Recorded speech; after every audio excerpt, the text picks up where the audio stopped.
नमस्कार दोस्तों, UPSC top 300 की सीरीज़ में पॉलिटी का ये दूसरा लेक्चर है।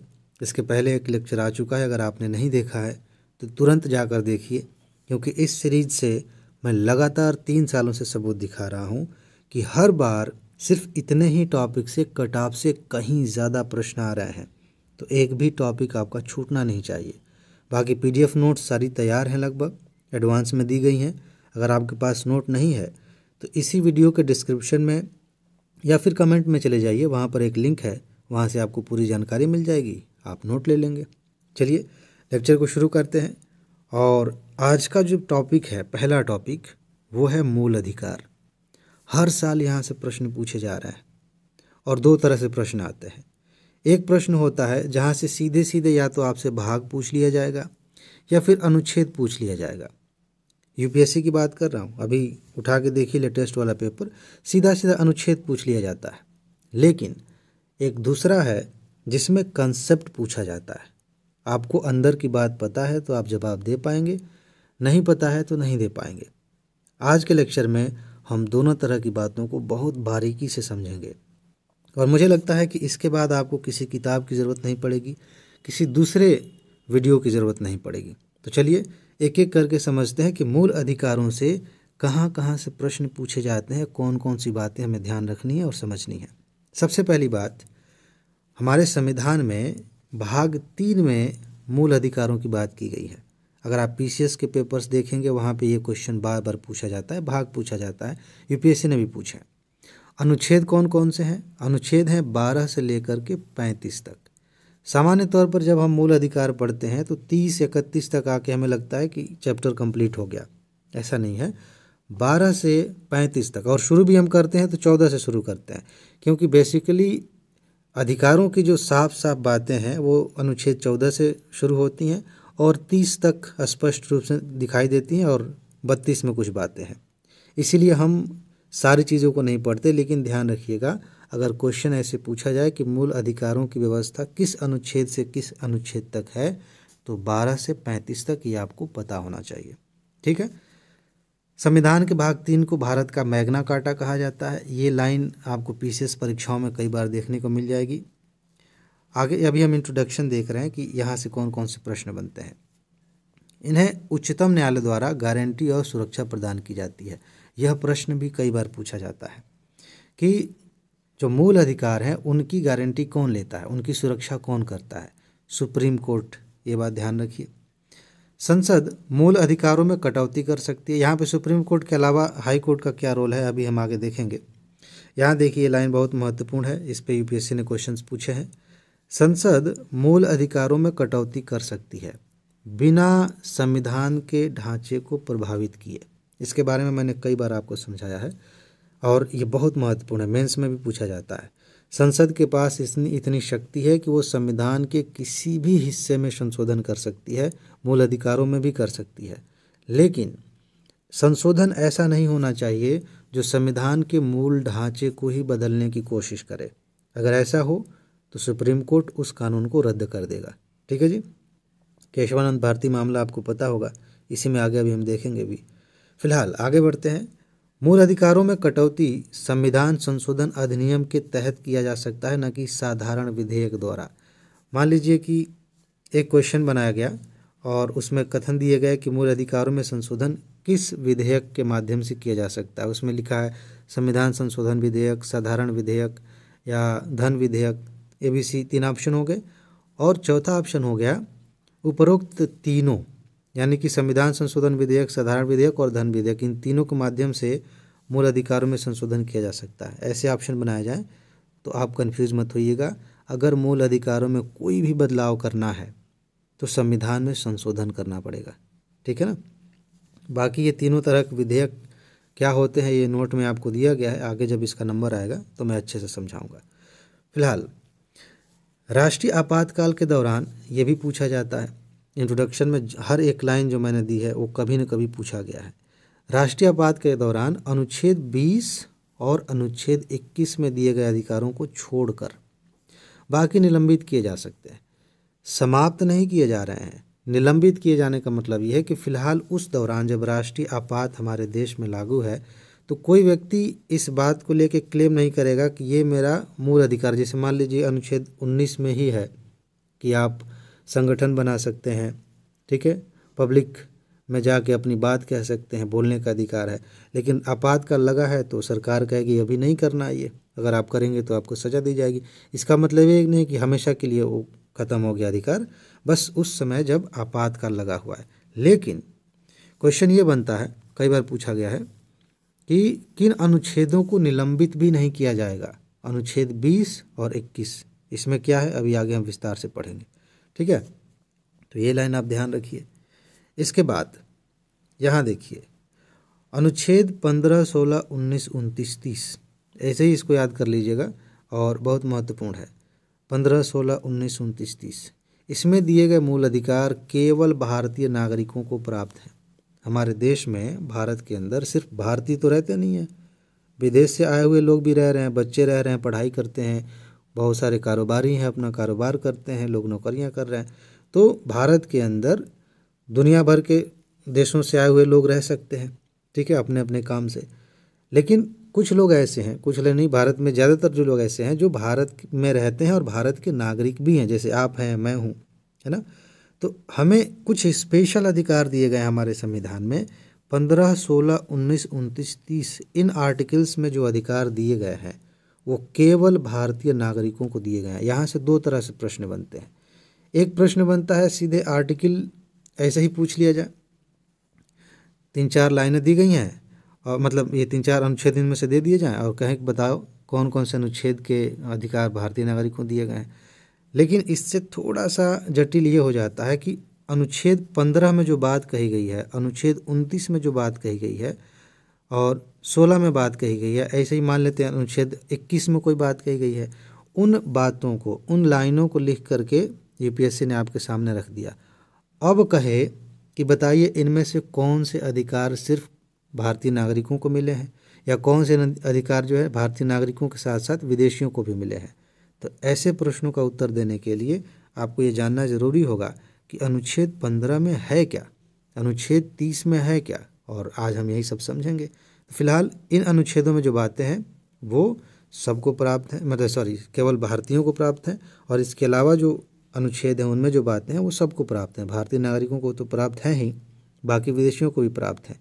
यहाँ थोड़े से लोग जो अच्छे से दिमाग लगा के नहीं सुनेंगे वो ये समझ सकते हैं कि ये केवल भारतीयों के लिए है और जो बच गया वो विदेशियों के लिए है। ऐसा नहीं है, ये भारतीयों के लिए है, विशेष रूप से सिर्फ भारतीयों के लिए, और जो आर्टिकल बच गए उनमें जो अधिकार दिए गए वो भारतीयों को तो मिले ही हैं, विदेशियों को भी मिले हैं।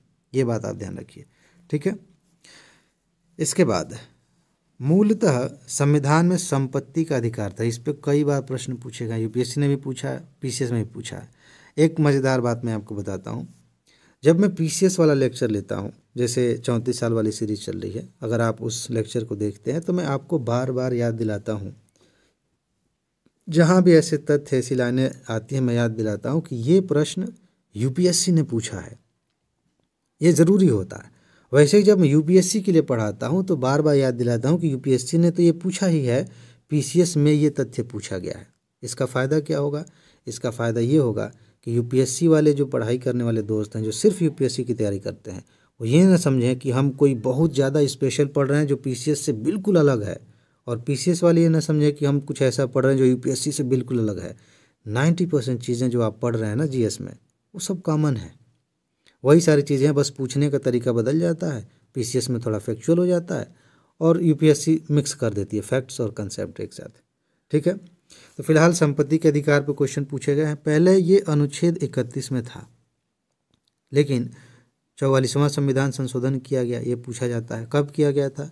78 में, और मौलिक अधिकारों की सूची से इसको हटा दिया गया। अब इसको संविधान के भाग 12 में रखा गया है, अनुच्छेद 300A में रखा गया है, एक कानूनी अधिकार है, ठीक है। तो ये बात आप ध्यान रखिए, बहुत महत्वपूर्ण तथ्य है ये। इसके बाद आगे चलते हैं, मौलिक अधिकारों से असंगत विधियां, इसका क्या मतलब है, इसको समझ लीजिए, बहुत महत्वपूर्ण है। भारतीय संविधान का जो अनुच्छेद 13 है, ये घोषित करता है कि मौलिक अधिकारों से असंगत या उनका अल्पीकरण करने वाली विधियां शून्य होंगी। इसका क्या अर्थ हुआ? इसका मतलब ये है कि सरकार ने अगर कोई कानून बनाया जो मौलिक अधिकारों को कम करता हो या उनके खिलाफ हो, तो वो कानून शून्य हो जाएगा, उस लिमिट तक शून्य हो जाएगा जहाँ तक वो उसका उल्लंघन करता है। जैसे मैं आपको, जैसे मान लेते ये मूल अधिकारों की एक पट्टी है, ठीक है, और यहाँ पे सरकार कानून बना रही है। अब कानून का दायरा यहाँ तक बढ़ गया, तो इस सीमा तक ये मूल अधिकारों को हानि पहुँचा रहा है। तो सुप्रीम कोर्ट क्या कहेगी कि ऐसा है, इस हिस्से को काट के निकालो, इतना हम जीरो कर देंगे, मूल अधिकारों पर कोई आँच नहीं आनी चाहिए। कानून का बाकी हिस्सा जो है वो चलेगा, ठीक है, लेकिन जितना हिस्सा मूल अधिकारों के खिलाफ है वो हिस्सा अमान्य, शून्य घोषित किया जाता है, ठीक है ना। तो यहाँ पे क्वेश्चन ये भी बन जाता है कि अगर कोई कानून, किसी कानून का कोई प्रावधान मूल अधिकारों का उल्लंघन कर रहा है तो सुप्रीम कोर्ट पूरे कानून को रद्द कर सकता है। तो ये कथन गलत हो जाएगा।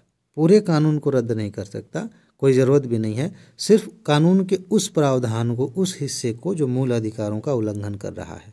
ये बात बहुत अच्छे से समझनी चाहिए। यूपीएससी की तैयारी में इन्हीं बारीकियों को समझने वाले बहुत आसानी से प्री निकालते हैं।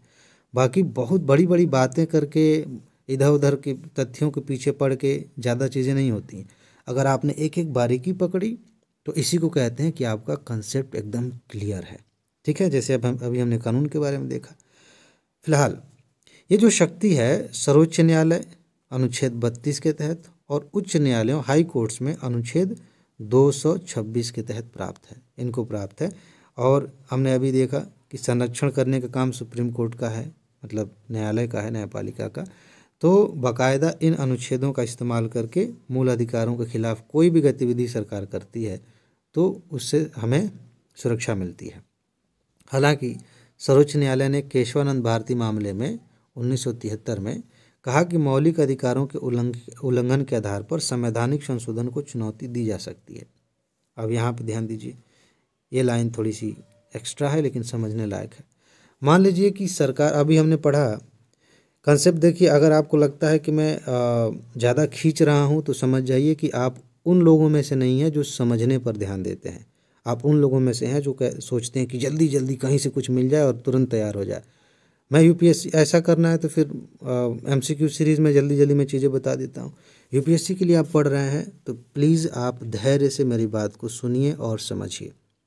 अगर एक बार आपने समझ लिया तो आगे भी आपका समय बचेगा। नोट्स आपके पास है ही, बार बार रिवाइज कर लेंगे, मज़ा आ जाएगा। लेकिन अगर आपने मिस कर दिया तो समझ जाइए कि आपने बहुत बड़ा चांस मिस कर दिया चीज़ों को समझने का। ध्यान से समझिए। केशवानंद भारती मामले में कहा गया कि मौलिक अधिकारों के उल्लंघन के आधार पर संवैधानिक संशोधन को चुनौती दी जा सकती है। अब यहाँ समझने वाली बात यह है कि अभी हमने कहा कि संसद मूल अधिकारों में संशोधन करना चाहे तो संवैधानिक संशोधन करना पड़ेगा, लेकिन उसे भी हम चुनौती दे सकते हैं। यानी कि अगर संविधान में संशोधन करके भी मूल अधिकार आपने बदला तो भी हम चुनौती दे सकते हैं। चाहे किसी भी तरीके से आपने मूल अधिकार को बदलने की कोशिश की तो सुप्रीम कोर्ट के पास हम डायरेक्ट जा सकते हैं कि देखिए हमारे खिलाफ ये काम हुआ है। तो ये बात आप ध्यान रखिएगा कि संवैधानिक संशोधन से बदला हुआ, इसका मतलब ये नहीं कि हम अपने अधिकारों की रक्षा के लिए सुप्रीम कोर्ट में नहीं जा सकते। उसकी जांच होगी, न्यायिक समीक्षा शब्द आपने सुना है, जांच होगी, पता चलेगा कि वो संविधान के अनुकूल है, मूल ढांचे को प्रभावित नहीं करता है, तो हो सकता है कि सुप्रीम कोर्ट गए, ठीक है कोई बात नहीं। जैसे मान लीजिए कि मूल अधिकारों में संशोधन करके समानता का जो अधिकार है उसमें संशोधन करके सरकार ये व्यवस्था कर देती है कि महिलाओं को, बच्चों को और अधिक जो सुविधाएं हैं वो प्रोवाइड कराई जाए, और कोई व्यक्ति पहुंच जाए कोर्ट में कि नहीं नहीं ये गलत है, मूल अधिकारों का उल्लंघन हो रहा है मेरे, मैं तो अपनी पत्नी को दबा कर रखना चाहता था, तो ये कैसे दे दिया आपने। तो हो सकता है इसकी समीक्षा हो तो उसको डांट पड़े और सुप्रीम कोर्ट कहे कि नहीं नहीं ये तो मूल अधिकारों को और बेहतर बनाया गया है और आपके पक्ष में बनाया गया है, इसके खिलाफ नहीं कुछ किया गया है, तो वो बरकरार रहेगा। ठीक है, ये समझने वाली बात थी। अब थोड़ा और आगे बढ़ते हैं। क्षेत्राधिकार, रिट क्षेत्राधिकार, यह न्यायालय द्वारा जारी किया जाने वाला एक कानूनी आदेश है। रिट जो होता है एक तरह से आदेश होता है, सुप्रीम कोर्ट, हाई कोर्ट जारी करते हैं। मूल अधिकारों को लागू कराने के लिए अगर कोई अधिकारी है या सरकार ही है, कोई काम अगर मूल अधिकारों के खिलाफ हुआ है तो एक आदेश सुप्रीम कोर्ट की तरफ से, हाई कोर्ट की तरफ से जारी होता है, जिसको हम रिट कहते हैं। और ये 4 प्रकार के होते हैं, हम आगे देखेंगे, यहाँ है तो ठीक है, इतने प्रकार के होते हैं और इनके माध्यम से मूल अधिकारों को लागू कराया जाता है। सुप्रीम कोर्ट अनुच्छेद 32 के तहत और हाई कोर्ट अनुच्छेद 226 के तहत, ये अनुच्छेद कई बार आपको दिखेंगे, यूपीएससी ने भी पूछे हैं लेकिन पीसीएस में खूब पूछे जाते हैं। तो इनके तहत ये इस अधिकार का इस्तेमाल करते हैं हाई कोर्ट और सुप्रीम कोर्ट, रिट क्षेत्राधिकार का। और इसमें कौन कौन से रिट होते हैं? बंदी, प्रत्यक्षीकरण, परमादेश, प्रतिषेध, उत्प्रेषण और अधिकार परीक्षा। इसके बारे में विस्तार से आगे हम बात करेंगे और नोट में भी आपको दिया गया कि ये क्या होता है, लेकिन अभी हमारा जो फोकस है वो मूल अधिकारों पर ही है। तो अब वापस आते हैं, अब एक एक करके हम सारे मूल अधिकारों को समझेंगे। सिर्फ एक बार समझना है और उसके बाद से समझ लीजिए कि आप कोई किताब ना पढ़ें, कोई वीडियो ना देखें, मज़ा आ जाएगा।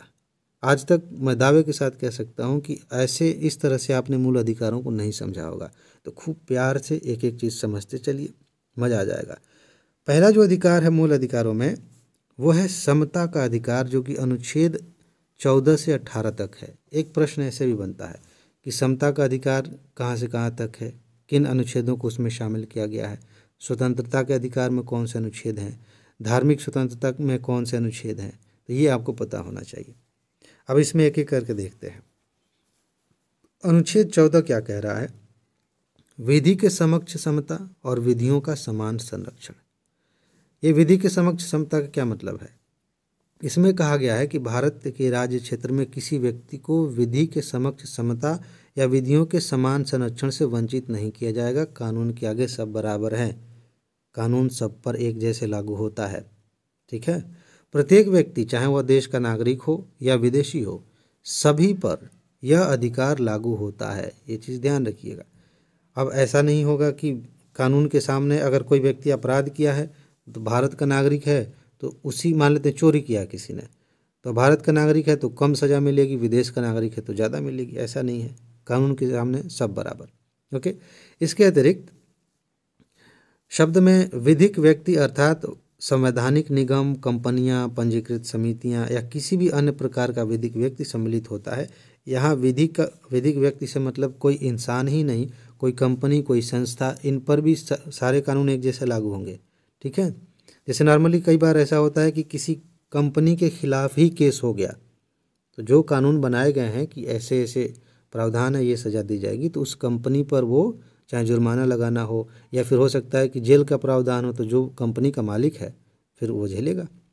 अपवाद है इसमें। अनुच्छेद 361 के अंतर्गत भारत के राष्ट्रपति और राज्यपालों की शक्तियां दी गई हैं। राष्ट्रपति या राज्यपाल अपने कार्यकाल में किए गए किसी भी कार्य के लिए, ठीक है, या निर्णय के लिए देश के किसी भी न्यायालय में जवाबदेह नहीं होंगे। जब वो राज्यपाल रहे, जब वो राष्ट्रपति रहे, उस समय जो भी निर्णय उन्होंने दिया वो न्यायालय के सामने उनकी जवाबदेही नहीं है। कोई पूछ नहीं सकता कि आपने ये क्यों किया, ये आपने गलत कर दिया। बाद में देखेंगे।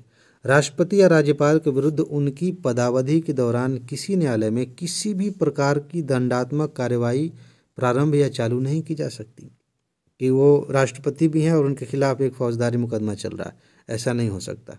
ठीक है ना। इसके बाद अनुच्छेद 15 में क्या कहा गया है? धर्म, मूलवंश, लिंग और जन्मस्थान। ये आधार याद रखिएगा। कभी कभी हम जल्दी से पढ़ के फिसलते हुए आगे बढ़ जाते हैं और भूल जाते हैं, ये रटने वाली बात है। कौन कौन से आधार? धर्म, मूलवंश, लिंग और जन्मस्थान, इन 4 आधारों की बात की गई है। ठीक, इस पर भेदभाव नहीं किया जा सकता इसके आधार पर कि आप इस धर्म के हैं इसलिए आपके साथ ये भेदभाव किया जा रहा है, आप यूपी के हैं या बिहार के हैं इसलिए आपके साथ ऐसा भेदभाव होगा, आप इस जाति के हैं या आप इस लिंग के हैं। तो ये सारी चीज़ें जो है प्रतिबंधित हैं हमारे संविधान में। ठीक है, अनुच्छेद 15 में प्रावधान है कि राज्य द्वारा किसी नागरिक के प्रति केवल धर्म, मूलवंश, जाति, लिंग या जन्मस्थान को लेकर विभेद नहीं किया जाएगा। खास तौर से ये सरकार की बात है। हमारे समाज में गंदगी तो अभी भी है, आए दिन आप देखते हैं। खासतौर से मध्य प्रदेश से फिलहाल कुछ सालों में ऐसी ऐसी घटनाएं आई हैं। तो समाज में तो अभी है, उसको भी ठीक किया जा रहा है धीरे धीरे, लेकिन सरकार के लिए सख्त निर्देश है कि आप तो कतई ऐसा काम नहीं करेंगे, कोई ऐसा कानून नहीं बनाएंगे, कोई ऐसी व्यवस्था नहीं बनाएंगे जो इस आधार पे किसी के साथ भी भेदभाव करते हों। ठीक है, इसमें कुछ अपवाद हैं कि महिलाओं, बच्चों, सामाजिक या शैक्षणिक रूप से पिछड़े लोगों या अनुसूचित जाति या जनजाति के लोगों के लिए, उनके उत्थान के लिए, जैसे आरक्षण की बात है, मुफ्त में शिक्षा देना है, इसके लिए प्रावधान किए जा सकते हैं। इसको हम भेदभाव नहीं कहेंगे। जैसे लिंग के आधार पर हो गया ना, महिलाओं को इतना आरक्षण देंगे हम, तो हम कह सकते हैं कि ये भी भेदभाव है, लेकिन ये एक अपवाद है और इसका मकसद ये है कि जो पिछड़ापन रहा है, जो पहले से समानता नहीं रही है, उसको ठीक किया जाए। समानता, बराबरी पे लाने के लिए हम ऐसा कर रहे हैं, तो इसलिए इस अपवाद को भी हम एक्सेप्ट करते हैं। ठीक है ना। अब आगे बढ़ते हैं। अनुच्छेद 16 में क्या कहा गया है? लोक नियोजन में जो सरकारी नियोजन है, आप अधिकारी बनते हैं, इन सब की बात हो रही है, उसमें अवसर की समानता होनी चाहिए, सबको समान अवसर मिलना चाहिए, आईएएस बनने का, पीसीएस बनने का, कोई भी अधिकारी बनने का। ठीक है। अनुच्छेद 16 में राज्य के अधीन किसी पद पर नियोजन या नियुक्ति से संबंधित विषयों में सभी नागरिकों के लिए अवसर समान होंगे, ये बात स्पष्ट की गई है। लेकिन इसमें एक अपवाद क्या है? राज्य नियुक्तियों में आरक्षण का प्रावधान है। ठीक है, आरक्षण का प्रावधान करता है, या किसी पद को पिछड़े वर्ग के पक्ष में बना सकता है। ऐसा है भी, कई सारे राज्यों ने ऐसा किया, लगभग सभी राज्यों ने ऐसा किया, जिसका कि राज्य में समान प्रतिनिधित्व नहीं है। अब आप जानते हैं ओबीसी के लिए कितना आरक्षण मिलता है। हाल ही में सरकार ने ईडब्ल्यूएस वाली व्यवस्था लाई।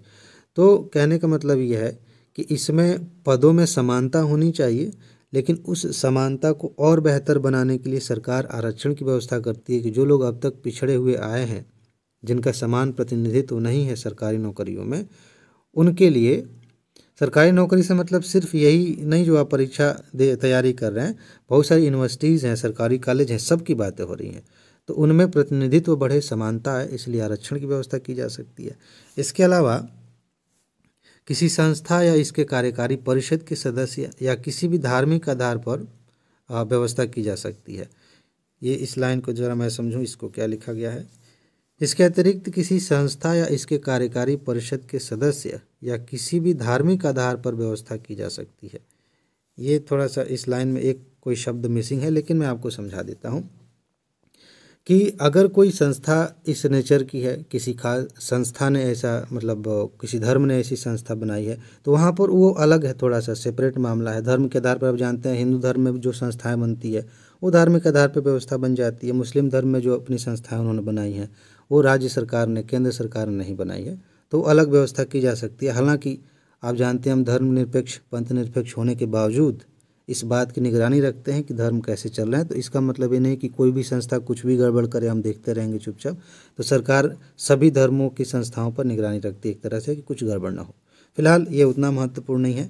अगली बात यहाँ है, ये देखिए, अनुच्छेद 17, अस्पृश्यता का अंत और उसका आचरण निषिद्ध किया जाए। अनुच्छेद 17 अस्पृश्यता को समाप्त करने की बात करता है, छुआछूत को समाप्त करने की बात करता है। अगर इस तरह का आचरण कोई करता है तो उसे अपराधी माना जाएगा, उसके खिलाफ कार्रवाई होगी। किसी भी रूप में इसका आचरण निषिद्ध किया गया है, चाहे बोल कर, चाहे कुछ करके, हर रूप में, चाहे कुछ लिख करके, वीडियो बना करके, किसी भी रूप में छुआछूत को अगर कोई व्यक्ति बढ़ावा दे रहा है तो समझ जाइए कि वो मूल अधिकारों के खिलाफ काम कर रहा है। ठीक है, फिलहाल सरकार को तो कतई नहीं करना है। ओके, अस्पृश्यता से उपजी किसी निर्योग्यता को लागू करना अपराध होगा, जो विधि के अनुसार दंडनीय होगा, सजा मिलेगी। अस्पृश्यता के आधार पर दोषी व्यक्ति को संसद या राज्य विधानसभा के लिए चुनाव हेतु अयोग्य घोषित किया जाता है। ये लाइन आपको पता होनी चाहिए, पूछा जाता है। कोई व्यक्ति अगर अस्पृश्यता के मामले में दोषी पाया गया है कि उसने जाति के आधार पर भेदभाव, छुआछूत को बढ़ावा दिया हो, तो वो संसद का सदस्य या राज्य विधानसभा का सदस्य नहीं बन सकता। ठीक है, और इसमें कौन कौन से आधार शामिल हैं, किन अपराधों को लिया गया है, ये देख लीजिए कि अगर वो व्यक्ति प्रत्यक्ष या अप्रत्यक्ष रूप से अस्पृश्यता का प्रचार करता है, कहता है कि छुआछूत अच्छी बात है, ये ऊंच है, ये नीच है, इस तरह की बात करता है। ठीक है, किसी भी व्यक्ति को किसी भी दुकान, होटल, सार्वजनिक पूजा स्थल या सार्वजनिक मनोरंजन के स्थान में प्रवेश से रोकने की कोशिश करता है कोई, ठीक है, कि तुम यहाँ नहीं आ सकते, तब ये दोषी है। अस्पतालों, शैक्षणिक संस्थाओं या छात्रावासों में सार्वजनिक हित के सार्वजनिक हित के लिए प्रवेश से रोकना। अब कोई व्यक्ति जाना चाह रहा है सबके लाभ के लिए और उसे रोका जाए, जैसे मान लीजिए अस्पताल में ही कोई डॉक्टर है, ठीक है, और उसे इस आधार पर कोई रोकने की कोशिश करे कि तुम्हें हम नहीं आने देंगे। मुझे तो बोलने में भी थोड़ा सा वो लग रहा है कि अब आप समझिए, जाति सूचक कोई भी करके कि तुम ये हो वो हो, तुम्हें हम नहीं आने देंगे, छुआछूत प्रमोट कर रहा है कोई, तो ऐसा काम कोई करे। या फिर शिक्षक हैं, कई सारे मामले आपने देखे होंगे, एनसीईआरटी में भी 1-2 जगह लिखा गया है कि अगर आप दलित शिक्षक हैं तो बच्चों की भी मानसिकता ऐसी बनाई जा सकती है कि वो भी आपको उसी नज़र से देखते हैं कि इनसे हम नहीं पढ़ेंगे, ठीक है। तो ऐसी चीज़ों में अगर सार्वजनिक हित के लिए प्रवेश से अगर रोका जाए तो भी वो अपराध होगा, किसी भी रूप में, ऊपर ही लिखा गया है। पारंपरिक, धार्मिक, दार्शनिक या अन्य आधारों पर अस्पृश्यता को उचित ठहराना। ऐसी बात आप करें कि परंपरा में तो ऐसे ही रहा है, आज तक ऐसे ही होता आया है, तो आगे भी हम ऐसे ही करेंगे, और इसके भी उल्टे सीधे तर्क आप दें कि दार्शनिक तौर पर इससे ये होगा वो होगा, कोई भी आधार हो, कोई भी बकवास हो, आप छुआछूत को प्रमोट करेंगे कोई भी इंसान, तो ये अपराध की श्रेणी में आएगा। और कतई ये नहीं होना चाहिए, किसी भी रूप में नहीं होना चाहिए। सच्चे पढ़े लिखे इंसान की पहली निशानी यही है कि वो हर इंसान को अपने जैसा समझता है। जो व्यक्ति, चाहे वो पैसा कमा रहा हो, अमीर हो गया हो, या चाहे वो गरीब हो, कोई भी इंसान अपने आप को दूसरों से ऐसे देखे कि हम श्रेष्ठ हैं, हम स्पेशल हैं, समझिए कि उससे महामूर्ख इस दुनिया में कोई नहीं है।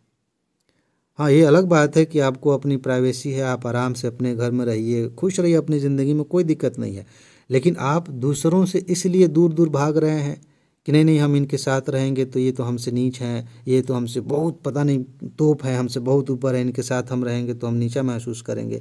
किसी भी रूप में अगर कोई व्यक्ति ऐसा सोचता है तो समझिए कि वो समझदार तो नहीं है, बाकी कुछ हो सकता है। फिलहाल वापस आते हैं। अस्पृश्यता के आधार पर अनुसूचित जाति के व्यक्ति का अपमान करना, ये सब अपराध कोई व्यक्ति करता है तो वो सांसद नहीं बन पाएगा, विधायक नहीं बन पाएगा। 18 अनुच्छेद 18 में क्या कहा गया है?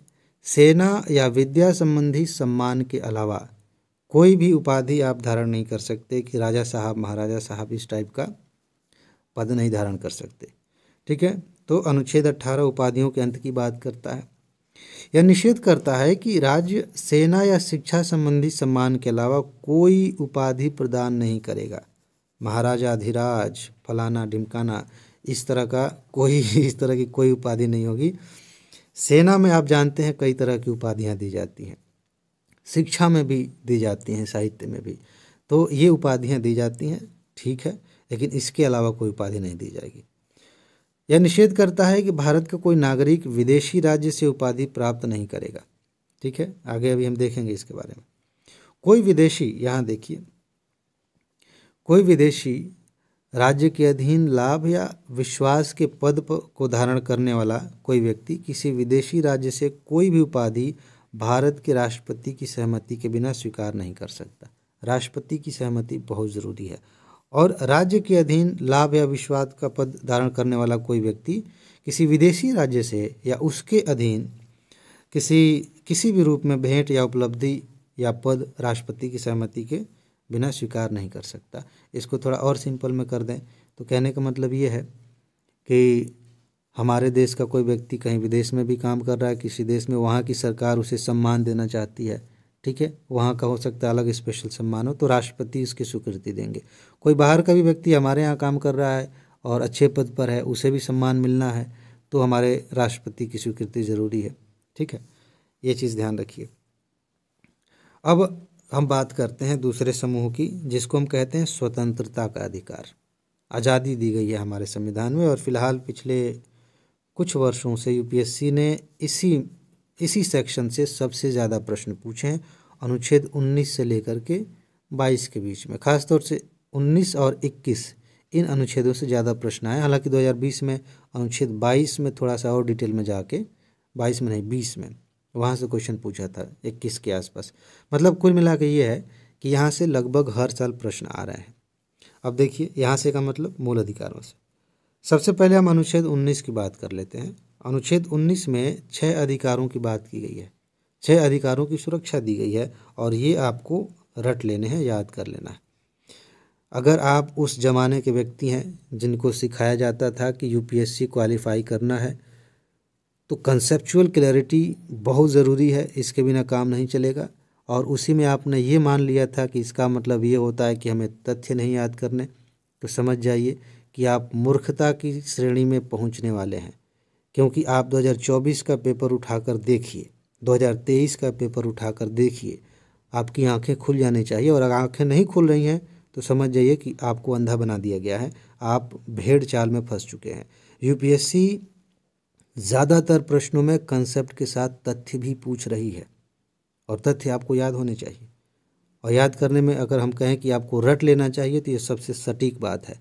जहाँ भी तथ्य, जैसे यहाँ पे ये आपको रटा होना चाहिए, याद होना चाहिए कि ये 6 कौन से हैं। इसमें समझ लेने से काम नहीं चलेगा, ठीक है ना। फिलहाल वाक्य एवं अभिव्यक्ति की आज़ादी है, हम कुछ भी बोल सकते हैं, खुद को व्यक्त कर सकते हैं, ठीक है। अभी आगे हम विस्तार से देखेंगे। सम्मेलन करने की आज़ादी है, संघ बनाने की आज़ादी है, संचरण कहीं भी जा सकते हैं, देश में कहीं भी बस सकते हैं, कोई भी रोजगार कर सकते हैं। ये 6 बातें आपको याद होनी चाहिए। अब एक एक करके थोड़ा समझ लेते हैं। वाक्य एवं अभिव्यक्ति की स्वतंत्रता का अधिकार, यह प्रत्येक नागरिक को अभिव्यक्ति दर्शाने, अपना मत देने, विश्वास और अभियोग लगाने जैसे मौखिक, लिखित, छिपे हुए मामलों पर स्वतंत्रता देता है कि अपनी बात को आप किसी भी रूप में बोल के, कह के अपने आप को प्रदर्शित कर सकते हैं। इसमें यह भी बात शामिल है कि आप सरकार से सहमत नहीं हैं तो अपनी बात सरकार के खिलाफ भी कह सकते हैं, ठीक है। इसमें कुछ गलत नहीं है, तो ये चीज़ ध्यान रखिए। शांतिपूर्ण सम्मेलन में भाग लेने की स्वतंत्रता का अधिकार, कि अगर कहीं शांतिपूर्ण सम्मेलन हो रहा है, मान लेते हैं कि कोई जागरूकता अभियान चल रहा है, भ्रष्टाचार के खिलाफ कोई बात चल रही है, या आयोग कुछ गड़बड़ कर रहा है, चाहे लोक सेवा आयोग हो, चाहे फिर राज्यों के आयोग हैं, वहाँ पे स्टूडेंट्स धरना देना चाहते हैं, तो बाकायदा उसमें भाग लेने का अधिकार है आपका। किसी भी नागरिक को बिना हथियार के, ध्यान रखिएगा, ऐसा नहीं है कि लेके कट्टा और बंदूक लेके पहुंच गए, बिना हथियार के शांतिपूर्ण संगठित होने का अधिकार है। इसमें सार्वजनिक बैठकों में भाग लेने का अधिकार एवं प्रदर्शन शामिल है। इस स्वतंत्रता का उपयोग केवल सार्वजनिक भूमि पर बिना हथियार के किया जा सकता है। ये चीज़ ध्यान रखिएगा, बहुत इंपॉर्टेंट है। केवल सार्वजनिक भूमि पर। अक्सर ऐसा देखा जाता है कि सरकार, कहीं कहीं पे ऐसा होता है कि सम्मेलन हो रहा है और लाठीचार्ज हो जाता है, पुलिस मारने लगती है। तो हालांकि कई बार, ज़्यादातर वो गलत ही करते हैं लोग, क्योंकि नॉर्मली लोग सार्वजनिक जगह पे ही अपना सम्मेलन करते हैं। लेकिन ये याद रखना ज़रूरी है कि ये अधिकार जो दिया गया है शांतिपूर्ण संगठित होने का, ऐसा नहीं है कि आप किसी मोहल्ले में 200-400 लोग पहुंच गए, वहाँ पे सम्मेलन कर रहे हैं और आसपास के लोगों को दिक्कत हो रही है। तो सामान्य तौर पर जो आंदोलन होते हैं, जैसे कि आप दिल्ली में जानते हैं, या कहीं भी जो पार्क होते हैं बड़े या सार्वजनिक स्थल होते हैं, यहाँ तक कि जो अधिकारी का आवास है उसके सामने सार्वजनिक स्थल पे इस तरह से लोग धरने देते हैं, ये ध्यान रखिए। यह व्यवस्था हिंसा, अव्यवस्था, गलत संगठन और सार्वजनिक शांति भंग करने के लिए नहीं है, ये चीज़ ध्यान रखिएगा। संगम या संघ बनाने का अधिकार, अब इसमें क्या है, इसमें राजनीतिक दल बनाने का अधिकार भी शामिल है। आप अपनी कंपनी बना लीजिए, एक साझा फर्म बना लीजिए, साथ में काम करिए, समितियां बनाइए, क्लब बनाइए, संगठन बनाइए, व्यापार संगठन बना लीजिए, लोगों की अन्य इकाई बनाने का अधिकार है, दोस्तों का समूह बना लीजिए, ठीक है। तो इस तरह से आप संगठन किसी भी रूप में बना सकते हैं, इसका अधिकार है। और आप कहेंगे कि इसकी क्या ज़रूरत है, बहुत ज़रूरत है। अगर आपको इसका महत्व समझना है तो ये समझिए कि सरकार कोई कानून लेके आती है और उस संगठन के लोग इकट्ठे होते हैं, तो सरकार को अपना कानून बदलना पड़ सकता है। जैसे किसानों की बात कर लीजिए, किसानों के बहुत सारे समूह बने हुए हैं जो आंदोलन करते हैं। किसान आपको सिर्फ लोग दिख रहे हैं, लेकिन इसका मतलब ये नहीं है कि इनका कोई संगठन नहीं है, संगठन है। अधिकारियों की भी एक लॉबी होती है, तो संगठन एक आवाज़ बनती है, एक मजबूती बनती है। अगर लोग संगठित नहीं होंगे तो कुछ होगा ही नहीं। मान लेते हैं अभी देखिए मामला चल रहा था आयोग का, ये यूपीपीसीएस का ही। जब सारे स्टूडेंट्स संगठित होते हैं, एक साथ एक आवाज़ उठाते हैं, तो बात माननी पड़ती है। पेपर रद्द होता है, सब आंदोलन करने लगते हैं, तो सरकार एक्सेप्ट करती है कि रद्द हुआ था, नहीं तो वैसे ही सब चलेगा। इसलिए ये ज़रूरी है, जहाँ पे संगठन बनाने का अधिकार नहीं है वहाँ पे तानाशाही आ सकती है, लोग अपनी आवाज़ कह ही नहीं पाएंगे, उठा ही नहीं पाएंगे। अच्छा, अबाध संचरण की स्वतंत्रता का अधिकार। संचरण की स्वतंत्रता के दो भाग हैं, आंतरिक, अपने देश में घूमिए एक जगह से दूसरी जगह, और ये अनुच्छेद 19, और बाहरी, देश के बाहर घूमने का अधिकार तथा देश में वापस आने का अधिकार अनुच्छेद 21। ये बहुत इम्पॉर्टेंट है। हमने, जब मैं आपको पढ़ा रहा था अभी यूपीपीसीएस की 34 साल वाली सीरीज़, तो उसमें हमने अनुच्छेद 21 के बारे में विस्तार से बातें की थी। मैंने बताया था कि ये हमारे जीवन के अधिकार में भी शामिल है कि आप बाहर, देश के बाहर कहीं जा रहे हैं, वापस आ रहे हैं। देश के बाहर सिर्फ घूमने के लिए कोई थोड़ी जा रहा है। हो सकता है कि कोई ऐसा रोज़गार मिल रहा है जो उसकी ज़िंदगी बदल दे। अगर सरकार उसे बाहर नहीं जाने देगी, उसे वो नौकरी नहीं मिलेगी, तो यहाँ पे वो हो सकता है कुछ ना कर पाए, या तबीयत ख़राब है, ये एग्जाम्पल मैंने लिया था, और देश के अंदर इलाज नहीं है, विदेश जाना ही पड़ेगा उसको, तो सरकार रोक नहीं सकती। तो ये जो संचरण है बाहर जाने वाला, अनुच्छेद 21 के तहत है। बाकी घूमते रहिए देश के अंदर, अनुच्छेद 19 के तहत कोई नहीं रोकेगा आपको, जहाँ मर्जी जाना है जाइए, ठीक है। निवास का अधिकार, हाँ एक चीज़ और है, ये जो अनुच्छेद 19 है ना, हमने अभी ऊपर भी डिस्कस किया था कि आपातकाल लगा है या फिर कहीं कहीं पे मार्शल लॉ लागू हो जाता है, तो वहाँ पे कुछ समय के लिए अस्थायी तौर पर रोक लगाई जा सकती है कि इस क्षेत्र में आप नहीं आ सकते, ठीक है, तो वो थोड़ा ध्यान रखिए। निवास का अधिकार, जनजातीय क्षेत्रों में उनकी संस्कृति, भाषा एवं रिवाज के आधार पर बाहर के लोगों का प्रवेश प्रतिबंधित किया जा सकता है। हमारे देश में आप कहीं भी बस सकते हैं, लेकिन जनजातीय क्षेत्रों में इस बात का ध्यान रखा जाता है कि बाहरी लोग आके बसेंगे तो वहाँ की जो संस्कृति है, वहाँ की जो भाषा है, वहाँ के जो रीति रिवाज हैं, वो संरक्षित नहीं रह पाएंगे, नॉर्मलाइज हो जाएगा। तो ये चीज़ ध्यान रखिएगा। देश के कई भागों में जनजातियों को अपनी संस्कृति के संरक्षण और संवर्धन हेतु नियम बनाने का अधिकार है। इसमें एक लाइन एक्स्ट्रा होनी चाहिए थी, उसके बाद इसको हम लिख सकते थे अपवाद के तौर पे। मेन बात यह है कि आप देश के किसी भी हिस्से में कहीं भी आप रह सकते हैं, ठीक है, कहीं भी अपना घर बना सकते हैं। यहाँ मैं अपना पर्सनल अनुभव बता रहा हूँ, इससे जनजातीय क्षेत्र से नहीं जुड़ा है, लेकिन मैं इसको बहुत गहराई से महसूस करता हूँ। हो सकता है कि आप भी गहराई से महसूस करते हो इस चीज़ को। अगर आप गांव में रहते हैं, गांव से शहरों में आए हैं, तो सामान्य तौर पे आप अपनी स्थानीय भाषा बोल रहे होंगे। अगर आप यूपी में, बिहार में कहीं रह रहे होंगे तो भोजपुरी बोल रहे होंगे, ठीक है। तो याद करिए, आप जब छोटे थे उस समय जो भोजपुरी बोली जाती थी, मैं कई लोगों से इस बारे में डिस्कस भी करता हूँ, जो भोजपुरी बोली जाती थी वो ठेठ भोजपुरी होती थी। ज़्यादा मैक्सिमम शब्द जो होते थे वो भोजपुरी के ही होते थे, बड़े यूनिक शब्द होते थे। आज आप गांव में जाइए, उन्हीं लोगों से बातें करिए, अब भोजपुरी में हिंदी शब्द आपको ज़्यादा मिलेंगे। हिंदी उन सारे शब्दों को जो बहुत ही खास होते थे किसी खास चीज़ को दर्शाने के लिए, वो रिप्लेस किए जा चुके हैं हिंदी से। तो यहाँ तो ठीक है, चल रहा है, कोई बात नहीं, क्योंकि अभी भी हम भोजपुरी बोलें, हिंदी बोलें, सारी चीज़ें चल जाती हैं। लेकिन जनजातीय क्षेत्रों में जब धीरे धीरे बाहरी भाषाएं घुसने लगेंगी और वो विलुप्त होने लगेंगी, तो बहुत सारी भाषाएं ऐसी हैं जिनका डॉक्यूमेंटेशन नहीं है, उनके लिखित कई उस तरह से सिस्टमेटिक व्यवस्था नहीं है कि दोबारा हम खोज लेंगे कौन सी भाषा थी, बड़ी दिक्कत हो जाएगी, ठीक है ना। तो ये मतलब समस्या रहती है। फिलहाल वापस आते हैं मुद्दे पे। तो निवास की बात हो गई। व्यवसाय आदि की स्वतंत्रता का अधिकार, वृत्ति जिसको हम बोलते हैं, इस अधिकार में कोई अनैतिक कृत्य शामिल नहीं है। मतलब पहले ये समझा देता हूँ, आपको जो करना है, पढ़ाना है पढ़ाइए, बिजनेस करना है करिए, कुछ बेचना है बेचिए, लेकिन अनैतिक काम नहीं करना है। जैसे महिलाओं या बच्चों का दुरुपयोग या खतरनाक व्यवसाय करना, हानिकारक औषधि, विस्फोटक, ये सब नहीं, ठीक है। तो कुछ मतलब अनैतिक चीज़ों को छोड़ करके, कुछ नहीं, सारी अनैतिक चीज़ों को छोड़ करके बाकी जितने भी व्यवसाय आप कर सकते हैं, जो मर्जी, आर्टिस्ट बनना है, डांसर बनना है, गाना गाना है, एक्टिंग करनी है, बिजनेसमैन बनना है, जो मर्जी आप कर सकते हैं, पूरी आज़ादी है आपकी। बस हमारे देश में ये सब चीज़ें बहुत सारी जगहों पे अभी भी माँ बाप तय करने की कोशिश करते हैं, जो कि किसी भी रूप में ठीक नहीं है। जब सद्बुद्धि आएगी तो लोग समझदार होंगे, हो रहे हैं धीरे धीरे।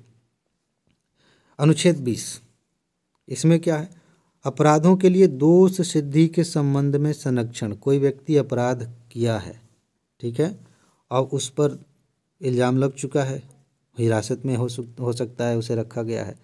अब उस पर दोष सिद्ध हो, कैसे हो? लाठी उठाएं और पीटना शुरू कर दें, बताओ तुमने ही ये चोरी किया है, बताओ तुमने, वो मान लेगा मरने से पहले कि अरे भाई, इससे बढ़िया हम बोल देते हैं। तो क्या ये ठीक तरीका है? तो इसी बारे में संरक्षण की बात की। मैंने बहुत कच्चा सा एग्जाम्पल लिया, लेकिन मेन बात आगे करते हैं। अपराध के लिए दोष सिद्धि के संबंध में संरक्षण। अनुच्छेद 20, किसी भी अभियुक्त या दोषी करार दिए गए व्यक्ति, चाहे वह देश का नागरिक हो या विदेशी या कंपनी या परिषद, कानूनी व्यक्ति हो, किसी को भी मनमाने और अतिरिक्त दंड के से संरक्षण दिया गया है।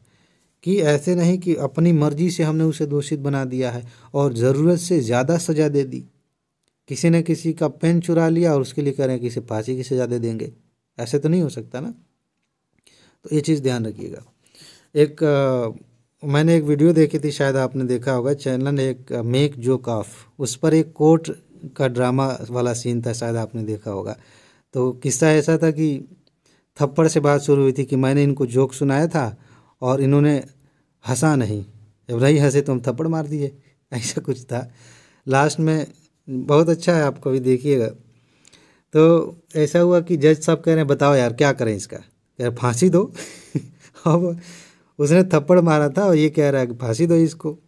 तो ऐसा नहीं होना चाहिए, अनुपातिक दंड मिलना चाहिए। जिसने जितनी सज़ा, मतलब जितना अपराध किया है उसी हिसाब से उसको सज़ा देनी चाहिए। मैंने जो स्टोरी बताई, हो सकता है थोड़ा आगे पीछे हो गया हो, लेकिन मैं ये रिकमेंड नहीं करता कि आप बहुत अधिक कॉमेडी वीडियोस देखें, बहुत मूवीज़ देखें, सोशल मीडिया पे बहुत ज़्यादा जाएं। क्योंकि एक चीज़ ध्यान रखिएगा, एक बार हम देख लेते हैं 5-10 मिनट के लिए, उसका असर वहीं ख़त्म नहीं होता, बाद में भी आप चीज़ें सोचते हैं, ठीक है। अभी जो मैंने कहा वो क्लीन है, उसमें इधर उधर की बकवास की बातें नहीं थी, तो मेरे ज़ुबान पे आ गया, मैंने कह दिया। लेकिन आप जानते हैं सोशल मीडिया पर क्या क्या चल रहा है, तो आप जितना बच के रहें, यूट्यूब पर भी और बाकी प्लेटफॉर्म्स पे भी, जितना अपने आप को बचा कर रखेंगे, इसी में आपकी भलाई है। और आज के ज़माने में हर इंसान चाहता है, इंसान का मतलब जो लोग प्रोवाइड करा रहे हैं चीज़ें, कि आप उनकी तरफ आकर्षित हों, ये देखें वो देखें, देखते रहिए। बर्बाद कौन होगा? आप ही होंगे। तो आपकी जिम्मेदारी आपके हाथ में है, खुद को संभाल कर रखिए। फिलहाल किसी भी व्यक्ति को अपराध के लिए तब तक दोषी नहीं ठहराया जाएगा जब तक कि ऐसा कोई कार्य करते समय, एक मिनट मेरा ध्यान उधर था।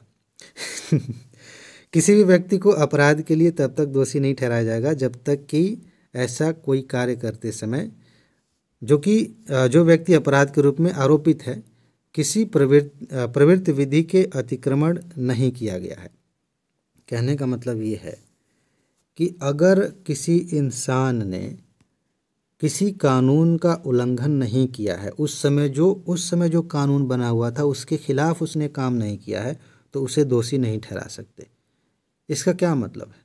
इसका मतलब ये है कि एक व्यक्ति, हो सकता है कि उसने कुछ ऐसा काम किया है जो ठीक नहीं है। जैसे मान लीजिए कि आप जा रहे हैं रास्ते में और एक आदमी आके आपको मुंह चिढ़ा रहा है, मुंह बना रहा है आपके सामने, आपका मूड खराब हो गया।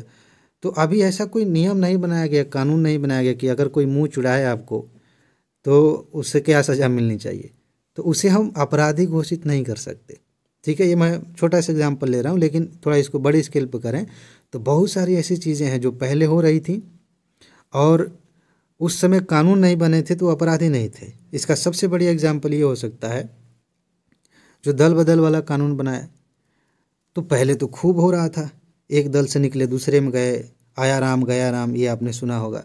तो खूब इधर उधर भाग रहे थे तब तक, जब तक कि इस पर कानून नहीं बना था। अब कानून बन गया, तो कानून बनने के बाद अगर कोई दल बदल करता है तो अपराधी हो गया। तो ये चीज़ इसमें बताई गई है कि जो उस समय कानून है, जो विधि है, अगर उसके खिलाफ वो काम नहीं कर रहा है तो उसे आप दोषी नहीं ठहराएंगे, ठीक है।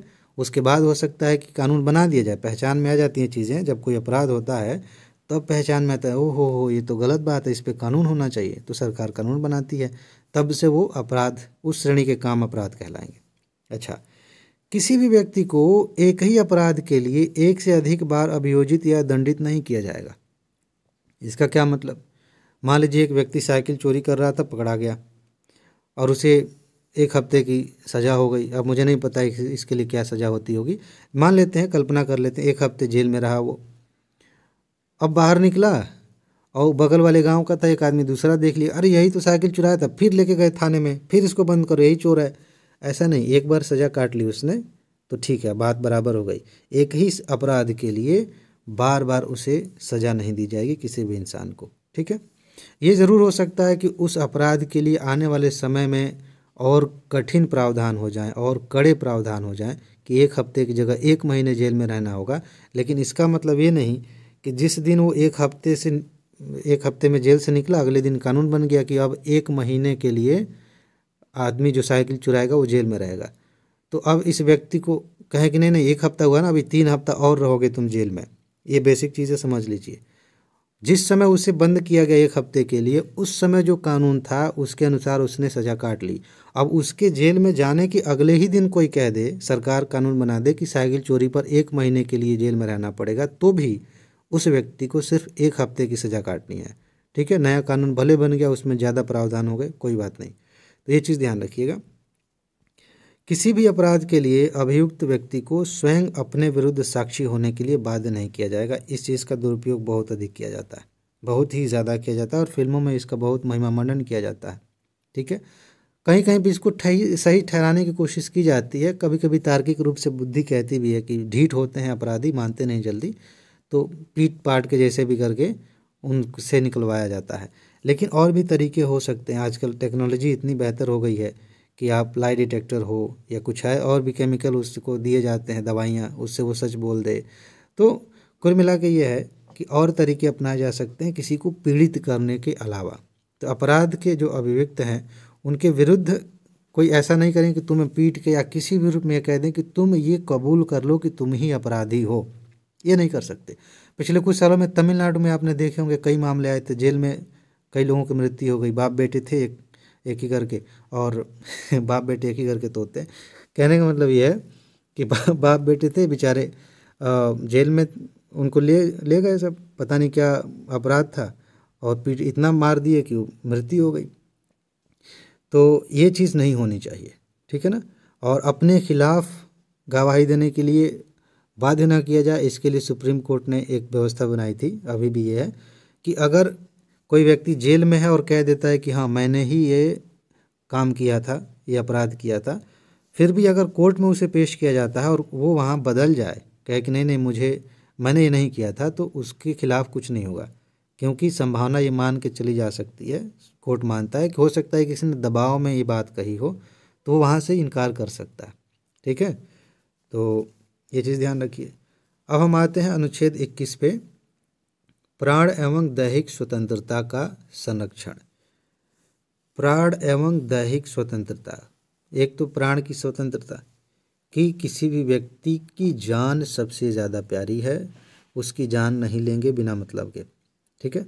और दैहिक स्वतंत्रता, हमारे शरीर की भी आज़ादी होनी चाहिए, तभी तो हम कंफर्टेबल तरीके से जी पाएंगे, तभी सच मायने में जीने का भी कोई मतलब है। मान लीजिए कोई बढ़िया खाना दे, अच्छा कपड़ा दे, सब कुछ बढ़िया है, और एक घर में बंद करके रखा जाए, तो ये दैहिक स्वतंत्रता तो है नहीं, ठीक है। तो ये चीज़ ध्यान रखिएगा।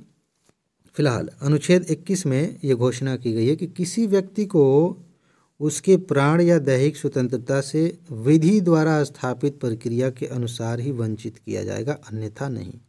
इसका मतलब ये हुआ कि अगर किसी व्यक्ति ने बहुत ही जघन्य अपराध किए हैं, तो ये नहीं कि कहीं भी लोगों ने उसे पकड़ के मार दिया।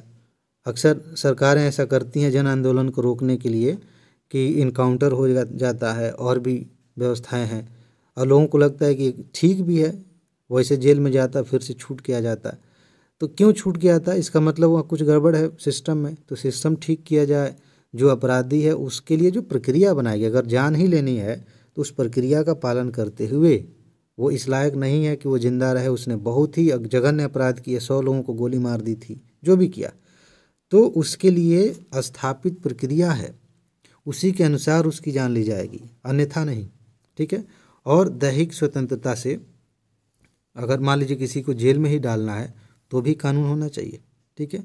मॉब लिंचिंग आप देख रहे हैं, कितने सारे ऐसे लोग हैं जो अफवाहों के चलते मारे जा चुके हैं पिछले कुछ सालों में, कि किसी गांव से गुजर रहे हैं और लोगों ने अफवाह फैला दी कि बच्चे उठाता है, और लोगों ने उससे पूछा भी नहीं।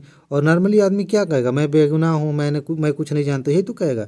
और लोग इसी तरह की बातों पे तो भरोसा नहीं करते कि भाई कोई भी आदमी क्यों कहेगा कि हम बच्चे उठाते हैं, वो सही में नहीं उठा रहा है, लेकिन लोग पीट पीट के मार देते हैं। ऐसे बहुत सारे दुखद इंसिडेंट्स हुए हैं पिछले कुछ सालों में।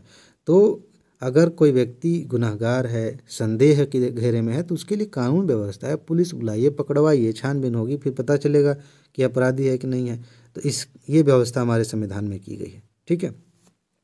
अच्छा, यह अधिकार नागरिकों और गैर नागरिकों दोनों के लिए है, मतलब जो विदेश से आके हमारे देश में रह रहे हैं उनके लिए भी है। प्राण या दैहिक स्वतंत्रता में अधिकार के कई प्रकार हैं। इसमें प्राण के अधिकार को शारीरिक संबंधों में नहीं बांधा गया है, बल्कि इसमें मानवीय सम्मान और इससे जुड़े अन्य पहलुओं को भी रखा गया है। प्राण का मतलब ये नहीं कि सिर्फ उसको जेल में डाल देंगे, फांसी दे देंगे तो ही प्राण उसकी जाएगी। अगर पानी उसको गंदा पिलाया जाए, घर के पास एक ऐसी फैक्ट्री लगा दी गई जिससे आसपास का पूरा माहौल ख़राब हो चुका है, आदमी ऐसे तो मर जाएंगे। तो ये प्राण के अधिकार में ये भी आता है। स्वच्छ हवा, शुद्ध हवा, स्वच्छ वातावरण, ये क्वेश्चन पूछा गया, ये भी आता है। अच्छी नींद लेना भी आपकी प्राण की रक्षा करेगा। खड़क सिंह का मामला आप कभी पढ़िएगा, बहुत इंटरेस्टिंग है। खड़क सिंह एक तरह से आप कहिए कि वो डकैत थे और सर्विलांस पे रखा गया था। मतलब ऐसा था कि निगरानी होती थी, उनको समय समय पे जाना पड़ता था कोर्ट में, थाने पर, और बीच में रात में कभी भी पुलिस आ जाती थी, उठाए देखें कहीं भाग तो नहीं गए, घर पे ही तो हैं। तो फिर ये मामला गया कोर्ट में कि भाई मुझे सोने तक नहीं देते। ठीक है, मैंने अपराध किया है, मैंने मान लिया है, अब इसके हिसाब से जो भी कार्रवाई हुई है, मतलब अब मुझे पूरी कहानी नहीं पता है उसके बैकग्राउंड में, लेकिन मुद्दा ये है कि पुलिस सोने नहीं दे रही मुझे। अब इसमें ये हुआ, सुप्रीम कोर्ट ने कहा कि देखिए, ये दैहिक स्वतंत्रता, प्राण और दैहिक स्वतंत्रता के तहत है कि आदमी अच्छे से नींद ले, सोए। तो कहने का मतलब ये है कि इसे बहुत विस्तार में रखा गया, इसीलिए आर्टिकल 21 से ज़्यादा प्रश्न पूछे जाते हैं। आप देखिए पिछले 19 में 20, 21, 22, 23, इसमें जितने भी क्वेश्चन आए मूल अधिकारों से संबंधित, देखिए इसमें आर्टिकल 21 से जुड़े हुए कितने हैं। चाहे शादी वाली बात थी, चाहे पर्यावरण वाली बात थी, चाहे एक और अभी ध्यान नहीं आ रहा है, लेकिन कई सारे क्वेश्चंस जो पूछे गए हैं इसी से संबंधित, 21 से संबंधित। इसको थोड़ा विस्तार से देखिए, हमारी ज़िंदगी पे क्या असर हो रहा है, वो आर्टिकल 21 के तहत आ सकता है। फिलहाल इसी अनुच्छेद में एक संशोधन किया गया और बना दिया गया आर्टिकल 21A। ये प्रारंभिक शिक्षा का अधिकार है। इसमें घोषणा की गई है कि राज्य 6 से 14 वर्ष की आयु के सभी बच्चों को निःशुल्क एवं अनिवार्य शिक्षा उपलब्ध कराएगा। ये चीज़ आप ध्यान रखिए, निःशुल्क और अनिवार्य शिक्षा का प्रावधान अनुच्छेद 14 से लेकर के 6 से 14 के बीच के बच्चों के लिए है, अनुच्छेद 21A में है। यह प्रावधान केवल आवश्यक शिक्षा के लिए, ध्यान रखिएगा, बेसिक प्राइमरी एजुकेशन के लिए। ये मौलिक अधिकार उच्च व्यावसायिक शिक्षा के संदर्भ में नहीं है कि ग्रेजुएशन भी सरकार करवाएगी, MA भी यही करवाएगी सरकार, UPSC की तैयारी भी करवाएगी, ऐसा नहीं है। 6 से 14 वर्ष की कम से कम इतनी पढ़ाई तो होनी ही चाहिए हर बच्चे की, जो समाज को, दुनिया को समझ सके। ठीक है।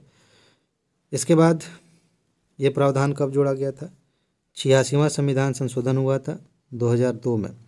पिछली वीडियो में, हाँ, 34 साल वाली जो सीरीज चली उसमें यहाँ कोई गड़बड़ था। किसी दोस्त ने कमेंट किया था कि सर यहाँ पे 2002 की जगह आपने कुछ और लिखा है, उसको ठीक कर लिया था हमने, और ये बहुत अच्छी बात है। अगर आप इस वीडियो को देख रहे हैं तो थैंक यू।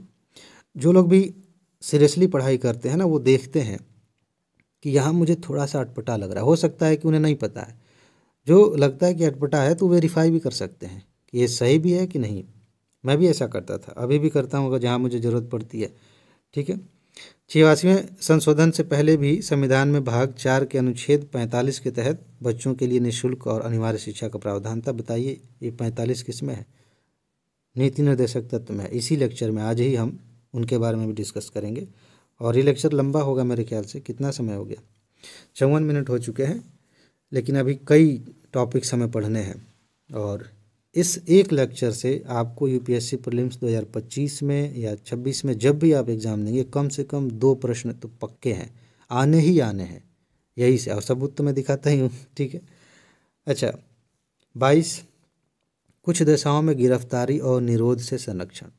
अनुच्छेद 22 किसी व्यक्ति को निरोध एवं गिरफ्तारी से संरक्षण प्रदान करता है कि किसी व्यक्ति को पकड़ के आप बंदी नहीं बना सकते, इससे संरक्षण की बात की गई। इस पे क्वेश्चन मुझे एग्जैक्ट नहीं याद आ रहा है कि 2021 में था कि 22 में था, लेकिन क्वेश्चन आया था इसको बहुत डिटेल में लेके, ठीक है। हिरासत वाले शब्दों को लेकर बनाया गया था। हिरासत 2 तरह की होती है, एक होता है दंड विषयक और एक होता है निवारक। दंड विषयक हिरासत एक व्यक्ति जिसने अपराध स्वीकार कर लिया है और न्यायालय में उसे दोषी ठहराया जा चुका है, तो भाई जेल में रहो। किसी ने कोई गलती की, उसने मान भी लिया कि मैंने गलती की, जांच हुई, सब कुछ हुआ, कोर्ट में मामला चला और पता चला कि इसने गलती की है और इस हिसाब से 5 साल की सज़ा बनती है, तो एक तरह से उसका निरोध हुआ, उसे बंद करके रखा गया। तो ये दंडात्मक हिरासत हो गया। निवारक हिरासत क्या होता है? इसका दुरुपयोग बहुत ज़्यादा होता है और आज से 3-4 साल पहले ऐसे मामले बहुत सारे आपने देखे होंगे। निवारक हिरासत वह है जिसमें बिना सुनवाई के न्यायालय में दोषी ठहराया जाए, ठीक है। और ये कहा जाए कि इस व्यक्ति को हम इसलिए रख रहे हैं ताकि ये अपराध होने से बच जाए, तो हिरासत में हम ले सकते हैं। न्यायिक हिरासत भी उसको कहते हैं, ठीक है। और भी कई नाम है, अलग अलग इसके भी कई प्रकार हैं बेसिकली, वो कभी हम विस्तार से डिस्कस करेंगे। फिलहाल इसी में और थोड़ा विस्तार है, थोड़ा समझ लेते हैं। अब जो पहला भाग है साधारण कानूनी मामले से संबंधित है, और ये इसमें क्या क्या शामिल है। पहला भाग मतलब दंडात्मक वाला जो था, गिरफ्तार करने के आधार पर सूचना देने का अधिकार इसमें शामिल है। विधि व्यवसाय के परामर्श और प्रतिरक्षा करने का अधिकार है। जो मजिस्ट्रेट है उसके सामने ये क्वेश्चन पूछा जाता है 24 घंटे के अंदर, ये एक सेकंड, थोड़ा सा आप कंफ्यूज हो सकते हैं। अभी हमने 2 बातें की अनुच्छेद 22 में, एक दंडात्मक और एक निवारक। तो किसी व्यक्ति को दंडात्मक कार्रवाई के तहत जेल में रखा गया है, बंद करके रखा गया, उसके तहत अनुच्छेद 22 का जो पहला भाग है उसके तहत उस व्यक्ति को क्या अधिकार है जिसे जेल में डाला जाएगा, ठीक है। तो उसके बारे में कुछ चीज़ें हैं, अब समझ में आ गया। गिरफ्तार करने के आधार पर सूचना देने का अधिकार। जिस व्यक्ति को हम गिरफ्तार करने जा रहे हैं उसके घर वालों को या उसे हम सूचना देंगे कि आपको किस आधार पर गिरफ्तार किया जा रहा है, ऐसे ही नहीं कि बस आ गए और उठा के लेके चले गए, ठीक है ना, ये अधिकार है। विधि व्यवसायी से परामर्श, कुल मिला के ये है कि अपने वकील से परामर्श लेने का, अपना डिफेंड करने का अधिकार उसे होना चाहिए। आप जानते हैं कितने सारे ऐसे लोग हैं जो यौन अपराध करते हैं या फ्रॉड करते हैं पैसे का, और साफ साफ दिखता है, बाद में साबित भी हो जाता है कि ये अपराधी था, लेकिन उसके पक्ष में भी एक वकील होता है। क्यों? यही तो लोकतंत्र है। उसे भी अपनी बात कहने का पूरा मौका दिया जाए ताकि ये लगे कि सब चीज़ें साफ साफ हैं, बराबरी की हैं, और लगे नहीं, ये होना ही चाहिए, ठीक है। कोई व्यक्ति आतंकवादी भी होते हैं, हमारे यहाँ जेल में रहते हैं, आप समझिए मैं किसकी बात कर रहा हूँ, उसका नाम मुझे नहीं याद आ रहा, वो मुंबई पे हमला हुआ था, तो सरकार ने उसे भी वकील दिया था ताकि आप अपनी बात रखिए, आप देखें तो सही आपका क्या तर्क है। तो फिलहाल ये है कि वो परामर्श करे, अपनी प्रतिरक्षा कर सके, इसलिए उसे एक वकील से परामर्श करने का विधि व्यवसायी इसी के लिए इस्तेमाल किया गया, यह अधिकार होगा।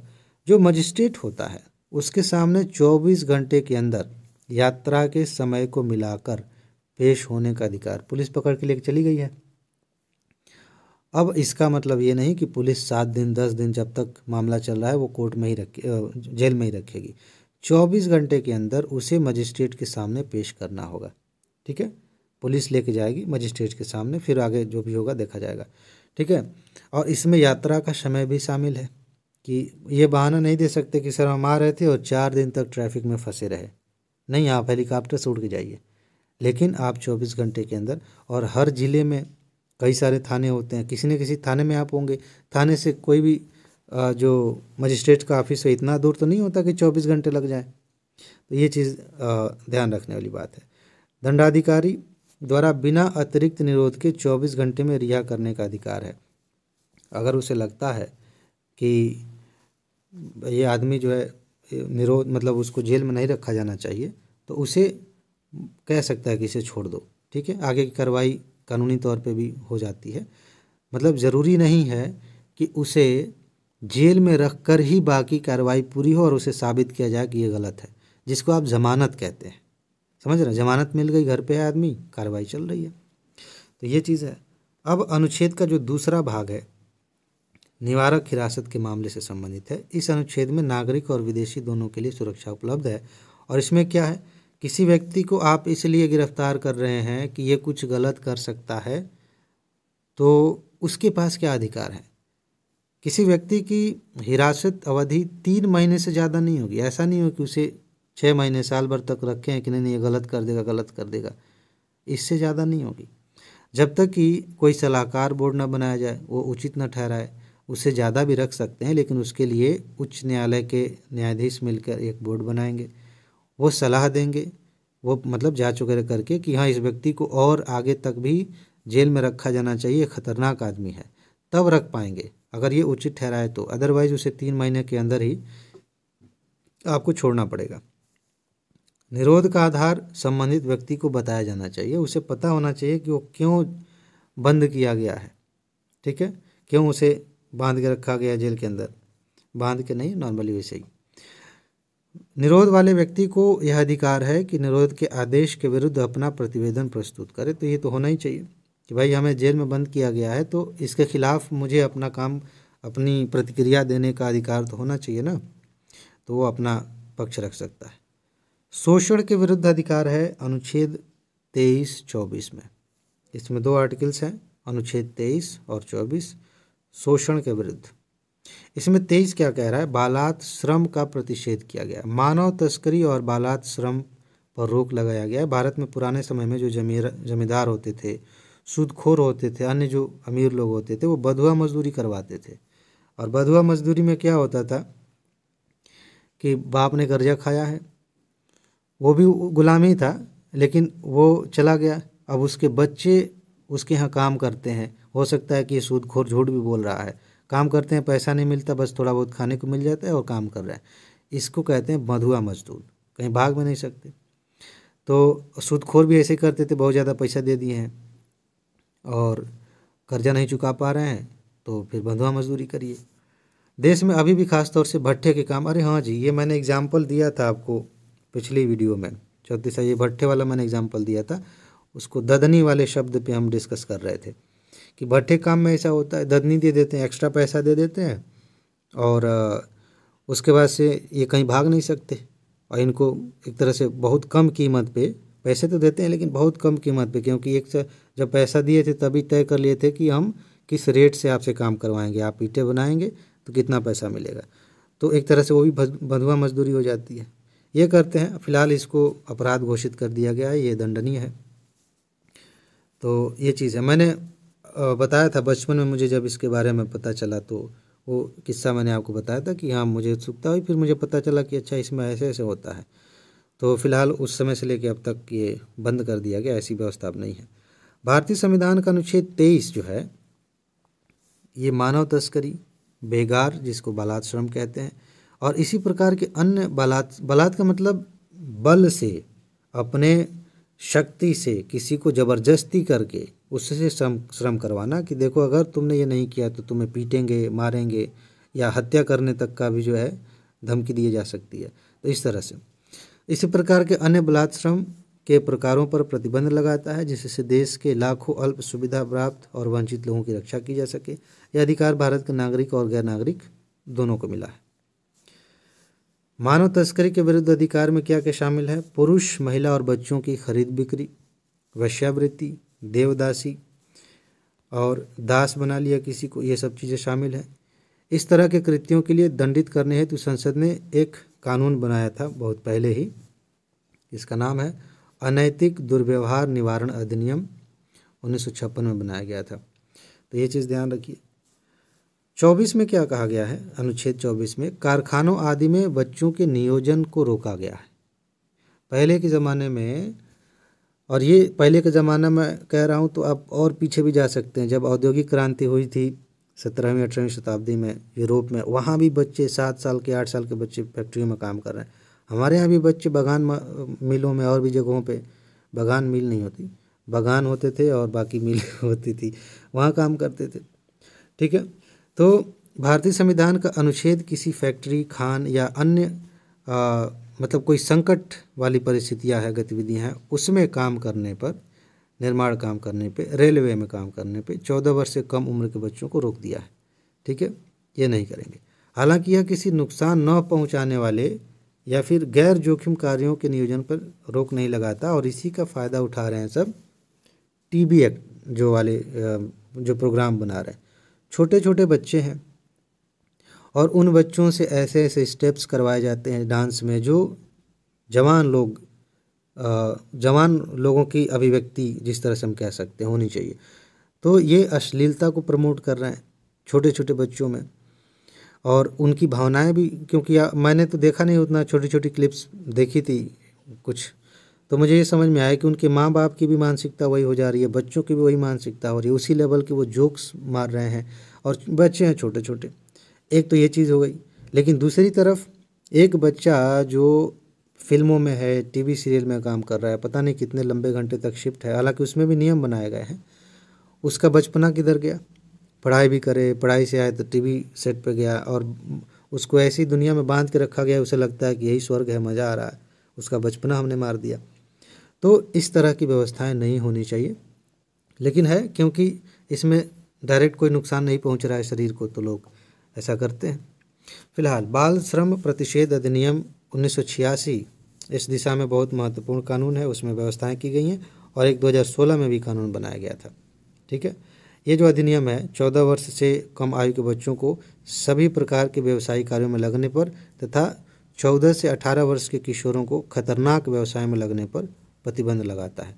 अब इसमें थोड़ा समझ लीजिए, जो 16 वाला कानून है ये कह रहा है कि 14 साल से जो कम के बच्चे हैं ना, वो किसी भी प्रकार के व्यवसायिक काम में नहीं लगेंगे।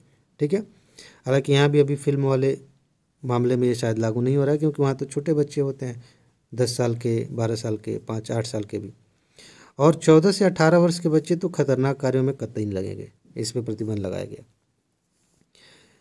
इसके बाद धर्म की स्वतंत्रता का अधिकार है, अनुच्छेद 25 से 28, ये 3 अनुच्छेद हैं, और 3 है, 25, 26, 27, 28, 4 हैं। इसके बाद देखिए यहाँ से, अंतःकरण की और धर्म के अबाध रूप से मानने, आचरण और प्रचार करने की स्वतंत्रता है, अनुच्छेद 25 में। समझते हैं इसको बहुत अच्छे से, धर्म की स्वतंत्रता पर। ये जो लेक्चर आज आप देख रहे हैं ना, आप मेंस के लिए अब इसी के आधार पे बहुत कुछ लिख सकते हैं। इस वीडियो को आप बार बार देखिएगा, बहुत मजा आएगा। अंतःकरण और धर्म को अबाध रूप से मानने, आचरण और प्रचार करने की स्वतंत्रता है। अनुच्छेद 25 के अनुसार सभी व्यक्तियों को अंतःकरण की स्वतंत्रता, धर्म को अबाध रूप से मानने, आचरण करने, प्रचार करने का समान अधिकार होगा। यह अधिकार नागरिकों और गैर नागरिकों के लिए भी है। कोई विदेशी व्यक्ति भी आकर कहे कि ईसाई धर्म अच्छा है तो उसे भी हम कहते हैं। कोई हिंदू या मुस्लिम धर्म का व्यक्ति विदेशों में जाके कहे कि हिंदू धर्म अच्छा है और इस्लाम धर्म अच्छा है, तो भारत की सरकार इजाज़त देगी। अब वहाँ की सरकार क्या कहती है वो अलग बात है। तो कहने का मतलब ये है कि अपने धर्म को, एक मिनट रुकिए, हाँ कहाँ थे, कहने का मतलब ये है कि अपने धर्म को आप अपने तरीके से मान सकते हैं। अपने अंतःकरण की स्वतंत्रता का मतलब थोड़ा विस्तार से समझिए। यहाँ सिर्फ बात धर्म की नहीं है, आप किसी भी धर्म को नहीं मानने के बारे में भी आज़ाद हैं। आप कहते हैं कि मैं हिंदू, मुस्लिम, मैं कुछ नहीं हूँ, मैं किसी भी धर्म को नहीं मानता, मैं सिर्फ एक इंसान हूँ, बिल्कुल आज़ाद हैं, बिल्कुल आप ऐसे रह सकते हैं, कोई दिक्कत नहीं है। तो ये चीज़ है, प्रचार करिए उसका, कोई दिक्कत नहीं है। बस एक बात ध्यान रखना है इसमें कि ये ऐसा नहीं होना चाहिए कि सामाजिक अव्यवस्था फैलाए, किसी को नुकसान पहुंचाए। जैसे नर बलि की प्रथा थी, उसे ख़त्म किया गया कि इंसानों की बलि दी जा रही है? बलि तो किसी की नहीं दी जानी चाहिए। लेकिन धर्म के नाम पर कोई नरबली को प्रमोट करे कि इससे भगवान, हमारे देवता खुश हो जाते हैं इसलिए हम कर रहे हैं, तो ये सरकार इसकी इजाज़त नहीं देगी। ठीक है, इसके लिए बाकायदा कानून है, हत्या का आरोप लगेगा और उस हिसाब से उसको जेल होगी। ठीक है ना। अंतःकरण की स्वतंत्रता में क्या है, किसी भी व्यक्ति को भगवान या उसके रूपों के साथ अपने ढंग से अपने संबंध को बनाने की अतिरिक्त आंतरिक स्वतंत्रता है।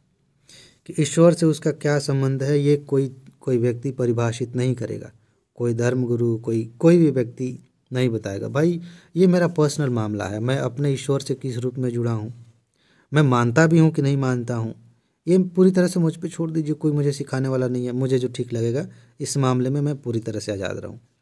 धर्म को मानने का अधिकार, व्यक्ति को अपनी धार्मिक आस्था विश्वास का सार्वजनिक तथा बिना भय की घोषणा करने का अधिकार है। कोई व्यक्ति सार्वजनिक तौर पर घोषणा कर दे कि हम हिंदू हैं, हम मुस्लिम हैं, हम सिख हैं, हम ईसाई हैं, सबको बताए, कोई दिक्कत नहीं, पूरी आज़ादी है। कोई ये नहीं कह सकता कि तुम क्यों बता रहे हो लोगों को, भाई बताएगा, आज़ादी है। आचरण का अधिकार है, इसमें क्या है, धार्मिक पूजा परंपरा समारोह करने और अपनी आस्था और विचारों के प्रदर्शन की स्वतंत्रता है। आप देखिए अलग अलग धर्मों के अलग अलग त्यौहार होते हैं, पूरे देश में मनाए जाते हैं, और ऐसा नहीं है कि सिर्फ उसी धर्म के लोग मनाते हैं। बाकी जैसे बहुत सारे मुस्लिम त्यौहार हैं, हिंदू जो है दोस्त हैं उनके, और जितने भी परिचय वाले हैं बहुत सारे दोस्त उनके साथ शामिल हो जाते हैं, मनाते हैं। हिंदू त्योहारों में मुस्लिम शामिल हो जाते हैं, बाकी धर्म के लोग शामिल हो जाते हैं।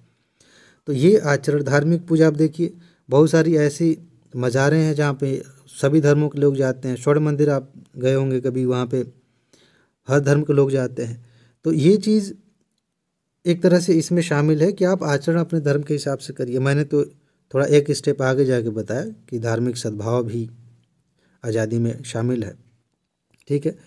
बाकी प्रचार का अधिकार है, आप अपने हिसाब से अपने धर्म का प्रचार कर सकते हैं, ठीक है, परंतु इसमें किसी व्यक्ति को अपने धर्म में धर्मांतरित करने का अधिकार शामिल नहीं है। प्रचार करिए, बताइए कि देखिए गीता में ये बात कही गई है जो आपका जीवन बेहतर बना देगी, आपका कल्याण हो जाएगा। कुरान में ये बात कही गई है जिससे आप बहुत बेहतर हो जाएंगे, आपकी ज़िंदगी शानदार हो जाएगी। बाइबल में ये बात कही गई है, गुरु ग्रंथ साहिब में ये बात कही गई है। तो आप इसी माध्यम से अपने धर्म का प्रचार करिए। लेकिन इसका मतलब ये नहीं कि कोई व्यक्ति कहे कि ये इसमें ये बात कही गई है, तुम अब हिंदू से मुस्लिम बन जाओ, तुम मुस्लिम से हिंदू बन जाओ, तुम ये धर्म कर लो, वो इसका अधिकार नहीं दिया गया है। कोई व्यक्ति अपनी इच्छा से दूसरा धर्म स्वीकार करना चाहे तो कर सकता है, ये हमने डिस्कस किया है, और ये आज़ादी है। सीमा क्या है भाई? सीमा ये है कि सार्वजनिक स्वास्थ्य नैतिकता और सार्वजनिक व्यवस्था, नैतिकता और स्वास्थ्य के आधार पर सरकार धार्मिक स्वतंत्रता पर प्रतिबंध लगा सकती है। इन तीनों आधारों को ध्यान रखिए, अब ये आपको रट लेना है। 3 बातें हैं जिनके आधार पर धार्मिक स्वतंत्रता पर रोक लगाई जा सकती है। स्वास्थ्य, धर्म का आचरण कोई व्यक्ति ऐसे कर रहा है कि स्वास्थ्य को नुकसान हो रहा है, खासतौर से दूसरे लोगों को, तो इस पर सरकार रोक लगा देगी कि हम इतना हवन करेंगे, इतना हवन करेंगे, इतना हवन करेंगे कि पूरे शहर में धुआं हो जाएगा। तो थोड़ा सा हवन किए तो समझ में आ रहा था, आपने धुआं धुआं कर दिया, तब तो पूरे सबका दम घुटेगा, तो दिक्कत है, ठीक है। नैतिकता की भी बात है। अब आप आचरण, धार्मिक आचरण के नाम पर ऐसे व्यवहार ना करने लगें कि समाज की जो बेसिक नैतिकता है वो खतरे में पड़ जाए, ठीक है। बाकी व्यवस्था, बार बार मैं स्वास्थ्य की जगह, व्यवस्था की जगह स्वास्थ्य वाला एग्जाम्पल दे रहा हूँ। व्यवस्था में क्या है कि मान लीजिए कि आपको जुलूस निकालना है, धार्मिक जुलूस निकालना है, और ये ऐसे तरीके से निकल सकता है कि एक दूसरे संप्रदाय से झगड़ा हो सकता है, और ऐसे मुद्दे हमने देखे हैं, दंगे देखे हैं, बहुत सारे हुए हैं। तो सरकार इस मामले की निगरानी करके इस पर रोक भी लगा सकती है, रूट चेंज कर सकती है कि आपको इधर से क्यों जाना है, उधर से जाइए। तो व्यवस्था बनाए रखते हुए आप अपने धर्म का प्रचार कर सकते हैं, आचरण कर सकते हैं। ये नहीं कि कानून व्यवस्था जो है ध्वस्त हो गई है और लोग आपस में लड़े मरे जा रहे हैं, ऐसा नहीं होना चाहिए। फिलहाल ये हो गया। कुछ सामाजिक बुराइयों को दूर करने के लिए सरकार धार्मिक मामलों में हस्तक्षेप करती है। मेंस में इसी चैनल पर मुख्य परीक्षा की एक नोट है, धर्मनिरपेक्षता। मैं सोच रहा हूँ आगे एक सीरीज़ चलाऊँगा जिसमें मेंस के सारे टॉपिक्स, पूरा सिलेबस हम कवर करेंगे इसी पे। अभी समय नहीं है, आप अब इसका मतलब ये नहीं कि अब दनादन मैसेज करें सर करिए करिए। मैं सोच रहा हूँ इस पे, जैसे ही चीज़ें ठीक होंगी मैं काम करूँगा। तो फिलहाल उसको आप एक बार देखेंगे तो समझ में आएगा कि भारत की जो धर्मनिरपेक्षता है वो जो यूरोप की कंट्रीज़ हैं, अमेरिका है, उनकी धर्मनिरपेक्षता से कैसे अलग है। बहुत खूबसूरत लेक्चर है, और मेंस की जो नोट आपको दी गई है उसमें भी है, तो वहाँ से भी आप पढ़ सकते हैं मेंस वाली नोट में। फिलहाल कुछ बुराइयों को दूर करने के लिए सरकार धार्मिक मामलों में हस्तक्षेप करती है, ये मेन मुद्दा होता है। बाकी जो देश हैं पश्चिमी देश हैं वो पूरी तरह से तटस्थ होते हैं। धर्म में जो बुराई है हमें उससे मतलब नहीं, हम सरकार चलाएंगे।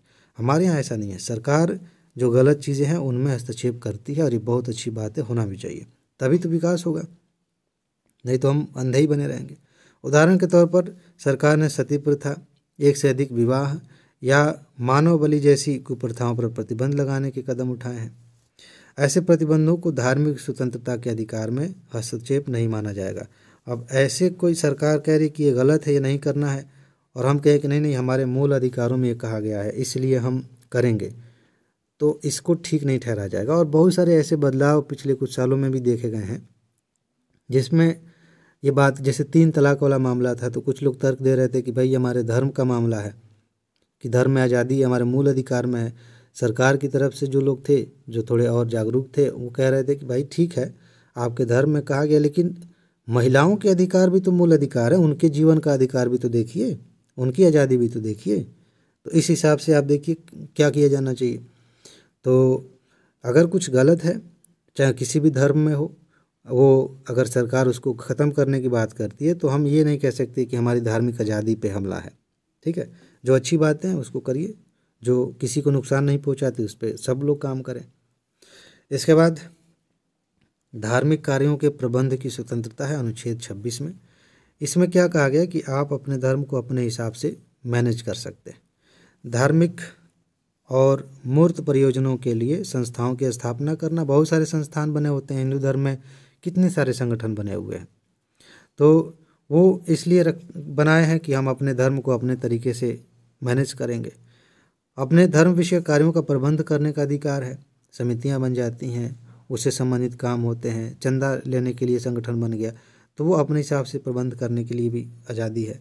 इसके अतिरिक्त चल और अचल संपत्तियों के अर्जन और स्वामित्व का अधिकार, ऐसी संपत्ति का कानून के अनुसार प्रशासन करने का अधिकार है। धार्मिक संस्थाओं के स्थापना के लिए भी बहुत सारी संपत्तियों की ज़रूरत पड़ती है, ज़मीन है, वहाँ पे कुछ संस्थाओं का या कुछ काम चल रहे हैं तो उसको मैनेज करने का अधिकार। अनुच्छेद 26 भी सार्वजनिक व्यवस्था, नैतिकता और स्वास्थ्य संबंधी अधिकार देता है। ठीक है, तो इसका ध्यान इसमें भी रखा गया है। 27 पे आते हैं, किसी धर्म की अभिवृद्धि के लिए करों के संदाय के बारे में स्वतंत्रता। धर्म को आगे बढ़ाना है उसके लिए टैक्स के बारे में क्या व्यवस्था है। अनुच्छेद 27 में कहा गया है कि किसी व्यक्ति को किसी विशिष्ट धर्म या धार्मिक संप्रदाय की अभिवृद्धि या उसके रख रखाव में व्यय करने के लिए कोई कर देने के लिए बाध्य नहीं किया जाएगा कि आओ मेरे हिंदू भाइयों इतना टैक्स दो कि हम ये कर देंगे, आओ मेरे मुस्लिम भाइयों इतना टैक्स दो ये कर देंगे, यहाँ तक ठीक है। लेकिन ज़बरदस्ती कहें कि तुम्हें इतना पैसा देना ही पड़ेगा, ये ठीक नहीं है। हर किसी को इस बारे में आज़ादी दी गई है कि भले आप उस धर्म के हैं लेकिन आपको उस धर्म के नाम पर टैक्स देने के लिए बाध्य नहीं किया जा सकता। नॉर्मली आपने देखा होगा कि लोग चंदा मांगते हैं, घर घर जाके मांगते हैं, रास्तों पर भी लोग खड़े रहते हैं और रस्सी वैसे तान देते हैं ना, रोक के प्यार से कहते हैं कि आपको जितनी सुविधा लगे आप दे दीजिए, हम कोई मूर्ति स्थापित करना चाहते हैं, जुलूस निकालना चाहते हैं। तो आप देखिए ध्यान से, उसमें क्या होता है कि आपकी जो इच्छा हो, अगर आप नहीं देना चाहते तो कोई बात नहीं, ऐसा नहीं है कि फिर आपके साथ मारपीट करेंगे, क्यों नहीं दोगे तुम, ठीक है, ये कानून के खिलाफ हो जाएगा। तो धर्म की अभिवृद्धि के लिए आप स्वैच्छिक तौर पर पैसे दे सकते हैं लेकिन कोई आपको बाध्य नहीं करेगा। आप कई धर्म के लोग हों लेकिन आपको बाध्य नहीं कर सकते, ये चीज़ ध्यान रखिएगा। ये अनुच्छेद 27 में है। इसमें कहा गया है कि राज्य कर के रूप में एकत्रित धन को, और सरकार तो कतई बात नहीं करेगी, ध्यान रखिएगा खास तौर से ये जो मूल अधिकार हैं सरकार से ही बचाने के लिए हैं, सरकार ही ज़्यादा खतरनाक है मूल अधिकारों पर प्रहार करने के मामले में। फिलहाल राज्य कर के रूप में एकत्रित धन को किसी विशिष्ट धार्मिक उत्थान या रख रखाव के लिए व्यय नहीं कर सकता। अब आपसे, मुझसे, हर किसी से डायरेक्ट इनडायरेक्ट टैक्स सरकार ले रही है।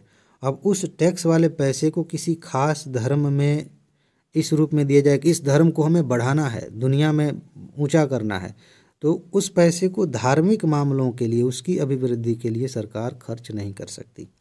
ये व्यवस्था है। यह व्यवस्था राज्य को किसी धर्म का दूसरे के मुकाबले पक्ष लेने से रोकता है। और ये ज़रूरी भी है कि हम पंथ निरपेक्ष, धर्म निरपेक्ष राज्य हैं, तो सरकार सभी धर्मों के प्रति समान दृष्टिकोण रखे।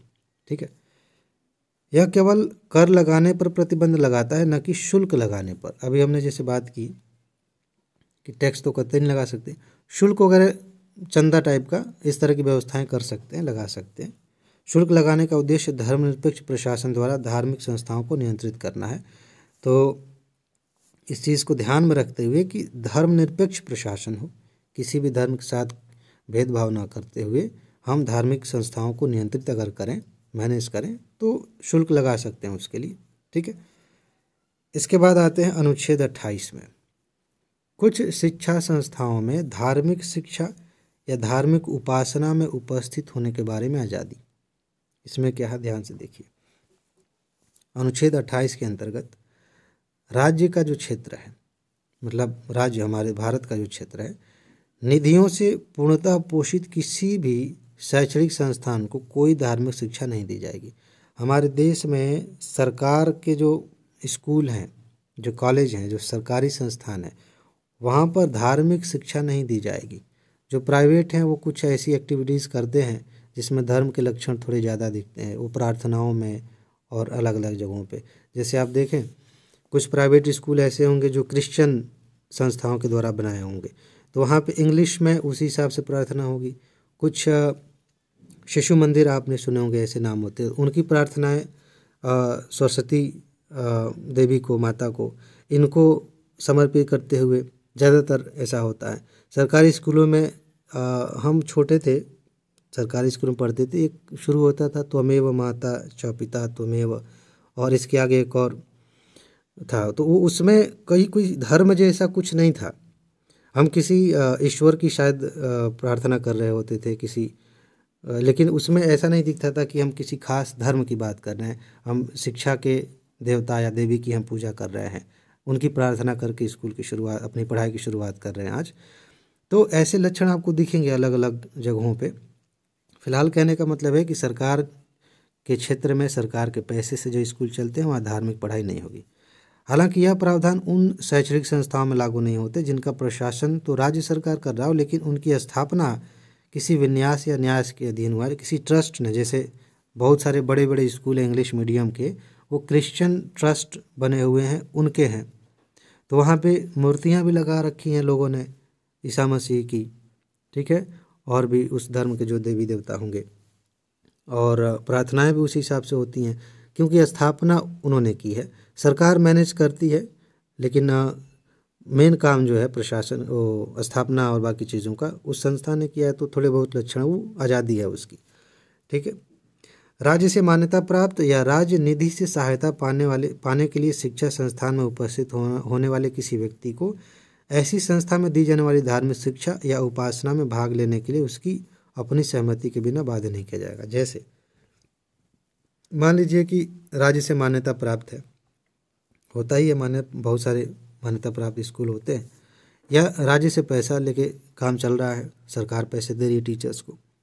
ऐसे में चूँकि वो ट्रस्ट से मान लेते बना हुआ है या किसी प्राइवेट संस्था के तहत शुरुआत की गई है उसकी, तो राज्य ने, नॉर्मली ऐसा होते हैं बहुत सारे स्कूल, राज्य ने सारी चीज़ें मैनेज की हैं। वहाँ पे अगर कोई धार्मिक शिक्षा या उपासना जैसी कोई व्यवस्था हो रही, जैसे मान लीजिए सरस्वती पूजन होता है, अब ऐसे में किसी को ज़बरदस्ती बाध्य नहीं किया जाता कि आप सरस्वती पूजन में आए ही। ठीक है, तो इस तरह की चीज़ें, और भी धार्मिक क्रियाकलाप हो सकते हैं अलग अलग तरह की धार्मिक संस्थाओं में, धार्मिक नहीं कह के शैक्षणिक संस्थाओं में, तो उसमें बाध्य नहीं किया जाएगा कि आपको आना ही है, शामिल होना ही है। अवयस्क के मामले में उनके संरक्षक की सहमति आवश्यक। अगर छोटे बच्चे हैं तो उनके माँ बाप फैसला करेंगे कि बच्चा हमारा जाएगा कि नहीं। ठीक है, इसके बाद आगे चलते हैं। संस्कृति और शिक्षा संबंधी अधिकार है अनुच्छेद 29-30 में। इसमें क्या है, अल्पसंख्यकों की भाषा, लिपि और संस्कृति की सुरक्षा। ये अल्पसंख्यक पे क्वेश्चन पूछे जा रहे हैं। पीछे वाले में हमने डिस्कस किया है कि किस आधार पे, मतलब किस अनुच्छेद में 29-30 को लेकर पूछा गया था। अल्पसंख्यकों की शिक्षा संबंधी अधिकार है, भाषा, लिपि और संस्कृति की सुरक्षा की बात की गई है। अब यहाँ ध्यान दीजिए, अनुच्छेद 29 यह प्रावधान करता है कि भारत के किसी भी भाग में रहने वाले नागरिकों के किसी भी अनुभाग को अपनी बोली, भाषा लिपि या संस्कृति को सुरक्षित करने का अधिकार है। इसके अलावा किसी भी नागरिक को राज्य के अंतर्गत आने वाले संस्थान या उससे सहायता प्राप्त संस्थान में धर्म, जाति या भाषा के आधार पर प्रवेश से नहीं रोका जा सकता कि तुम ये भाषा नहीं जानते हो इसीलिए तुमको हम रोक रहे हैं। भाई ठीक है, जानना जरूरी हो, सीख के आ जाएगा, लेकिन उसे रोकेंगे नहीं कि तुम फला भाषी हो इसलिए नहीं तुमको आने देंगे, इस धर्म के हो इसलिए नहीं आने देंगे, ये गलत है। अनुच्छेद 29 में धार्मिक अल्पसंख्यकों एवं भाषाई अल्पसंख्यकों को सुरक्षा दी गई है। तो ये दो शब्द आपको विशेष रूप से ध्यान रखने हैं कि जो आर्टिकल 19 है वो धार्मिक और भाषाई अल्पसंख्यकों की सुरक्षा की बात करता है। ठीक है। हालांकि सुप्रीम कोर्ट ने व्यवस्था दी है कि इस अनुच्छेद की व्यवस्था केवल अल्पसंख्यकों तक ही सीमित नहीं है जैसा कि सामान्यतः माना जाता है, क्योंकि नागरिकों के अनुभाग शब्द का अभिप्राय अल्पसंख्यक एवं बहुसंख्यक दोनों हो सकता है, दोनों से है। ठीक है। इसके बाद आगे बढ़ते हैं। अनुच्छेद 30, इसमें क्या कहा गया है? शिक्षा संस्थान की स्थापना और प्रशासन करने का अल्पसंख्यक वर्गों का अधिकार।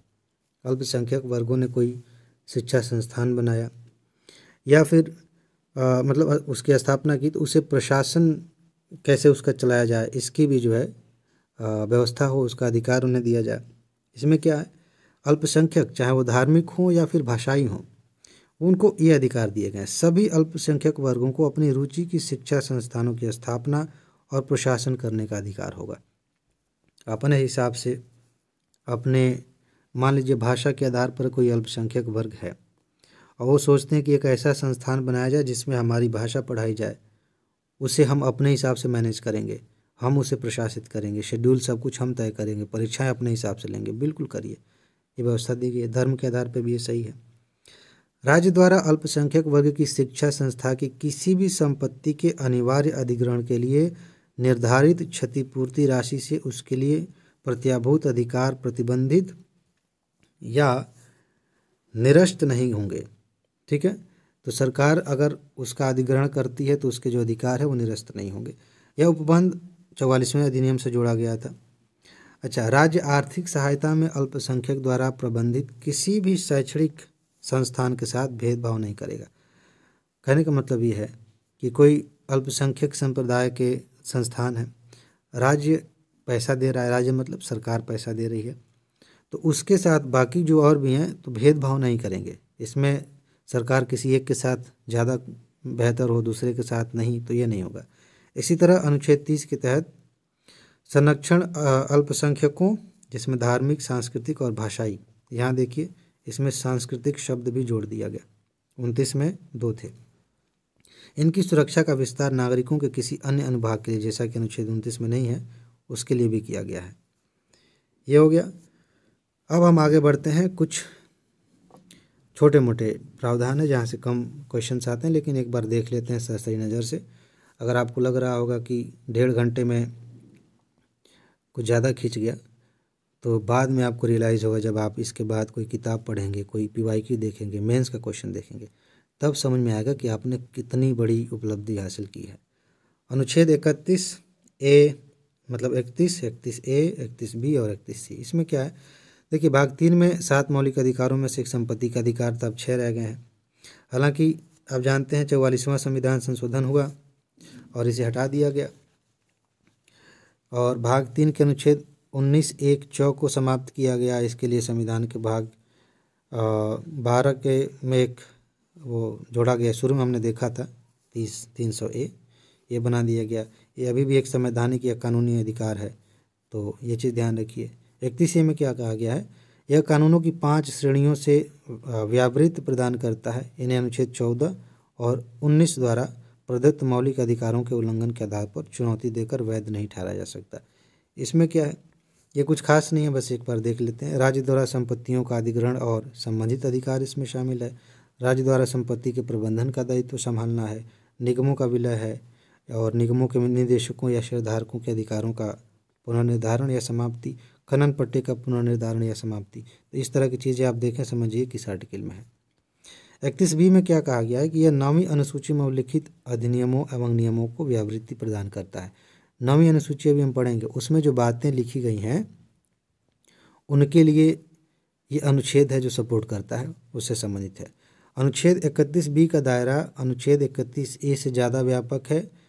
9वीं अनुसूची में सम्मिलित किसी भी विधि को सभी मौलिक अधिकारों से उन्मुक्ति प्रदान करता है, फिर चाहे विधि अनुच्छेद 31A में उल्लिखित 5 श्रेणियों में से किसी के अंतर्गत हो या नहीं हो।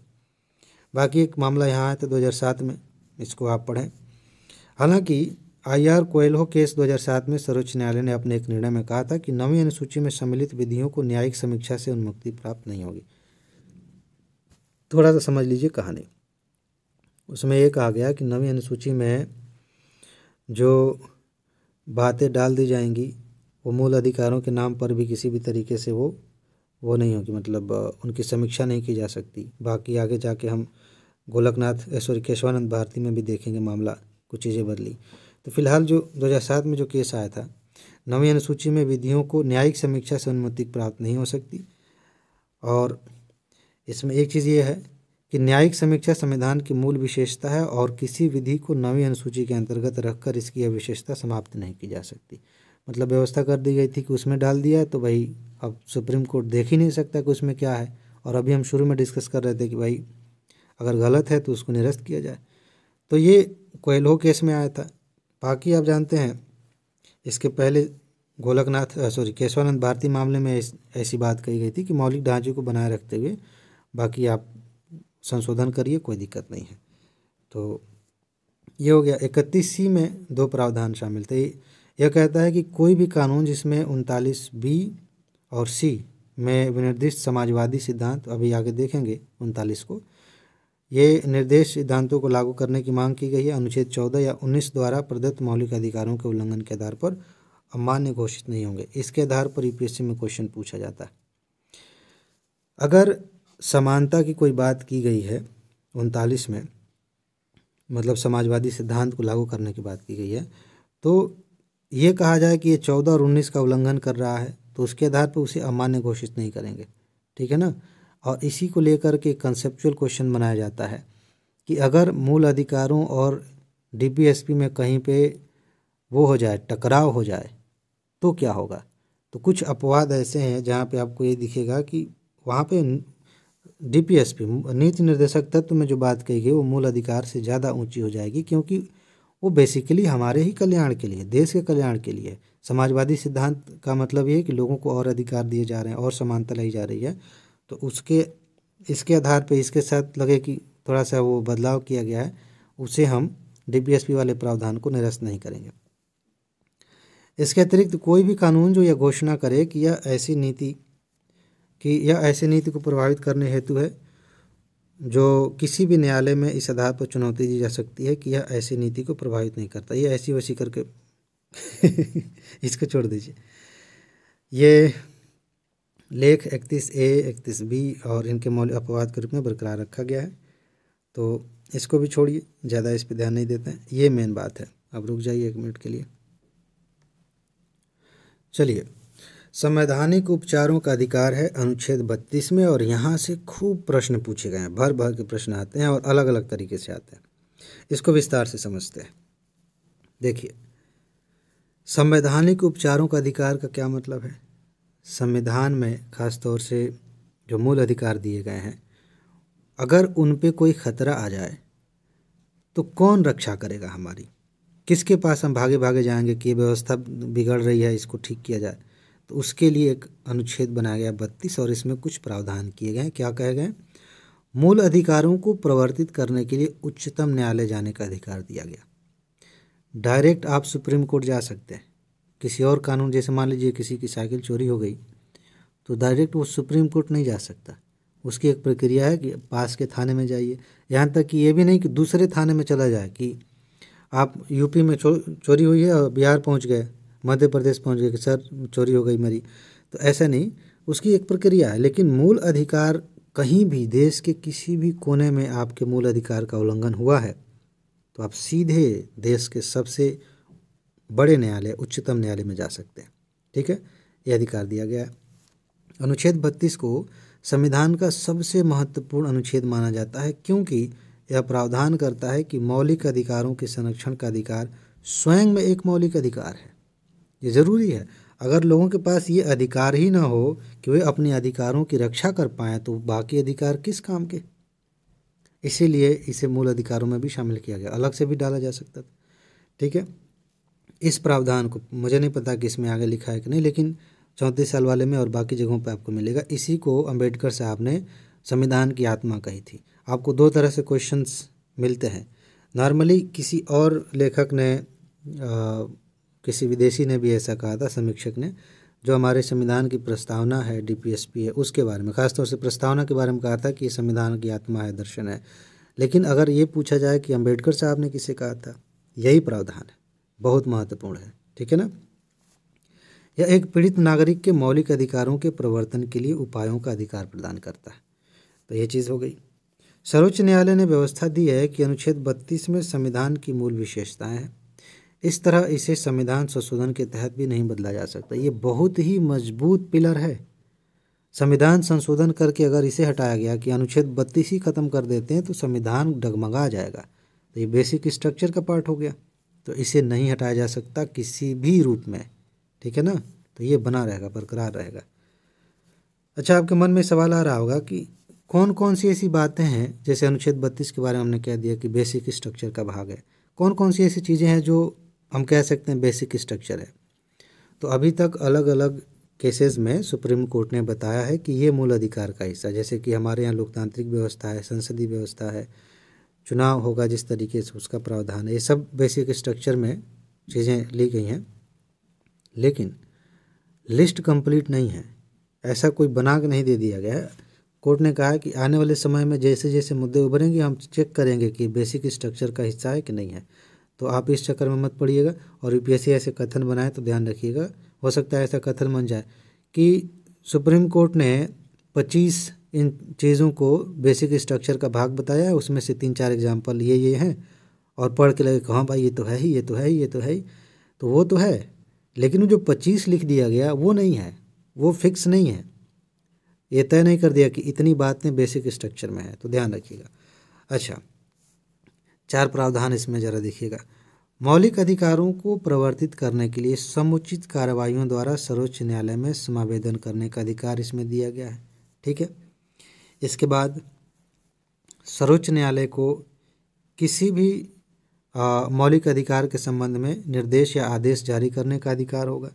संसद को यह शक्ति प्राप्त होगी कि वह किसी भी न्यायालय को सभी प्रकार के निर्देश, आदेश, रिट जारी करने की शक्ति प्रदान करती है।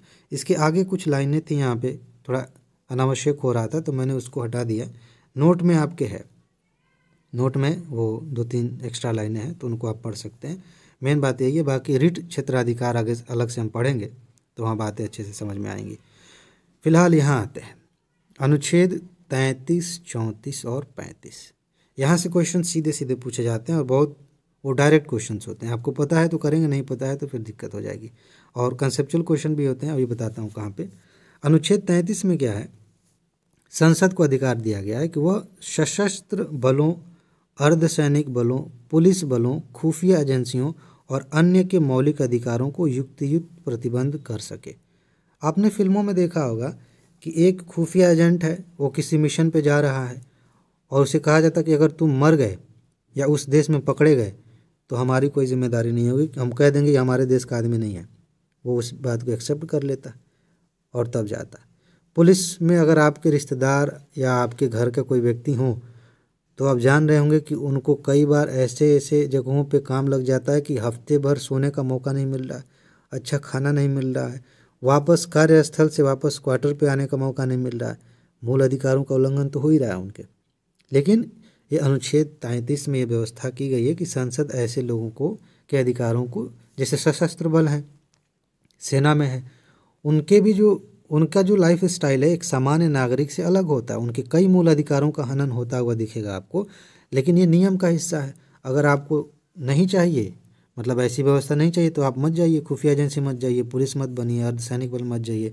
तो सरकार बाकायदा ये व्यवस्था करती है कि आपको मान के चलना है कि ऐसी चीज़ें हैं, आपको ये करनी पड़ेंगी। तो हम शिक्षा से जाते हैं। ठीक है, तो ये चीज़ हो गई। इस प्रावधान का उद्देश्य उनके समुचित कार्य करने और उनके बीच अनुशासन को बनाए रखना है।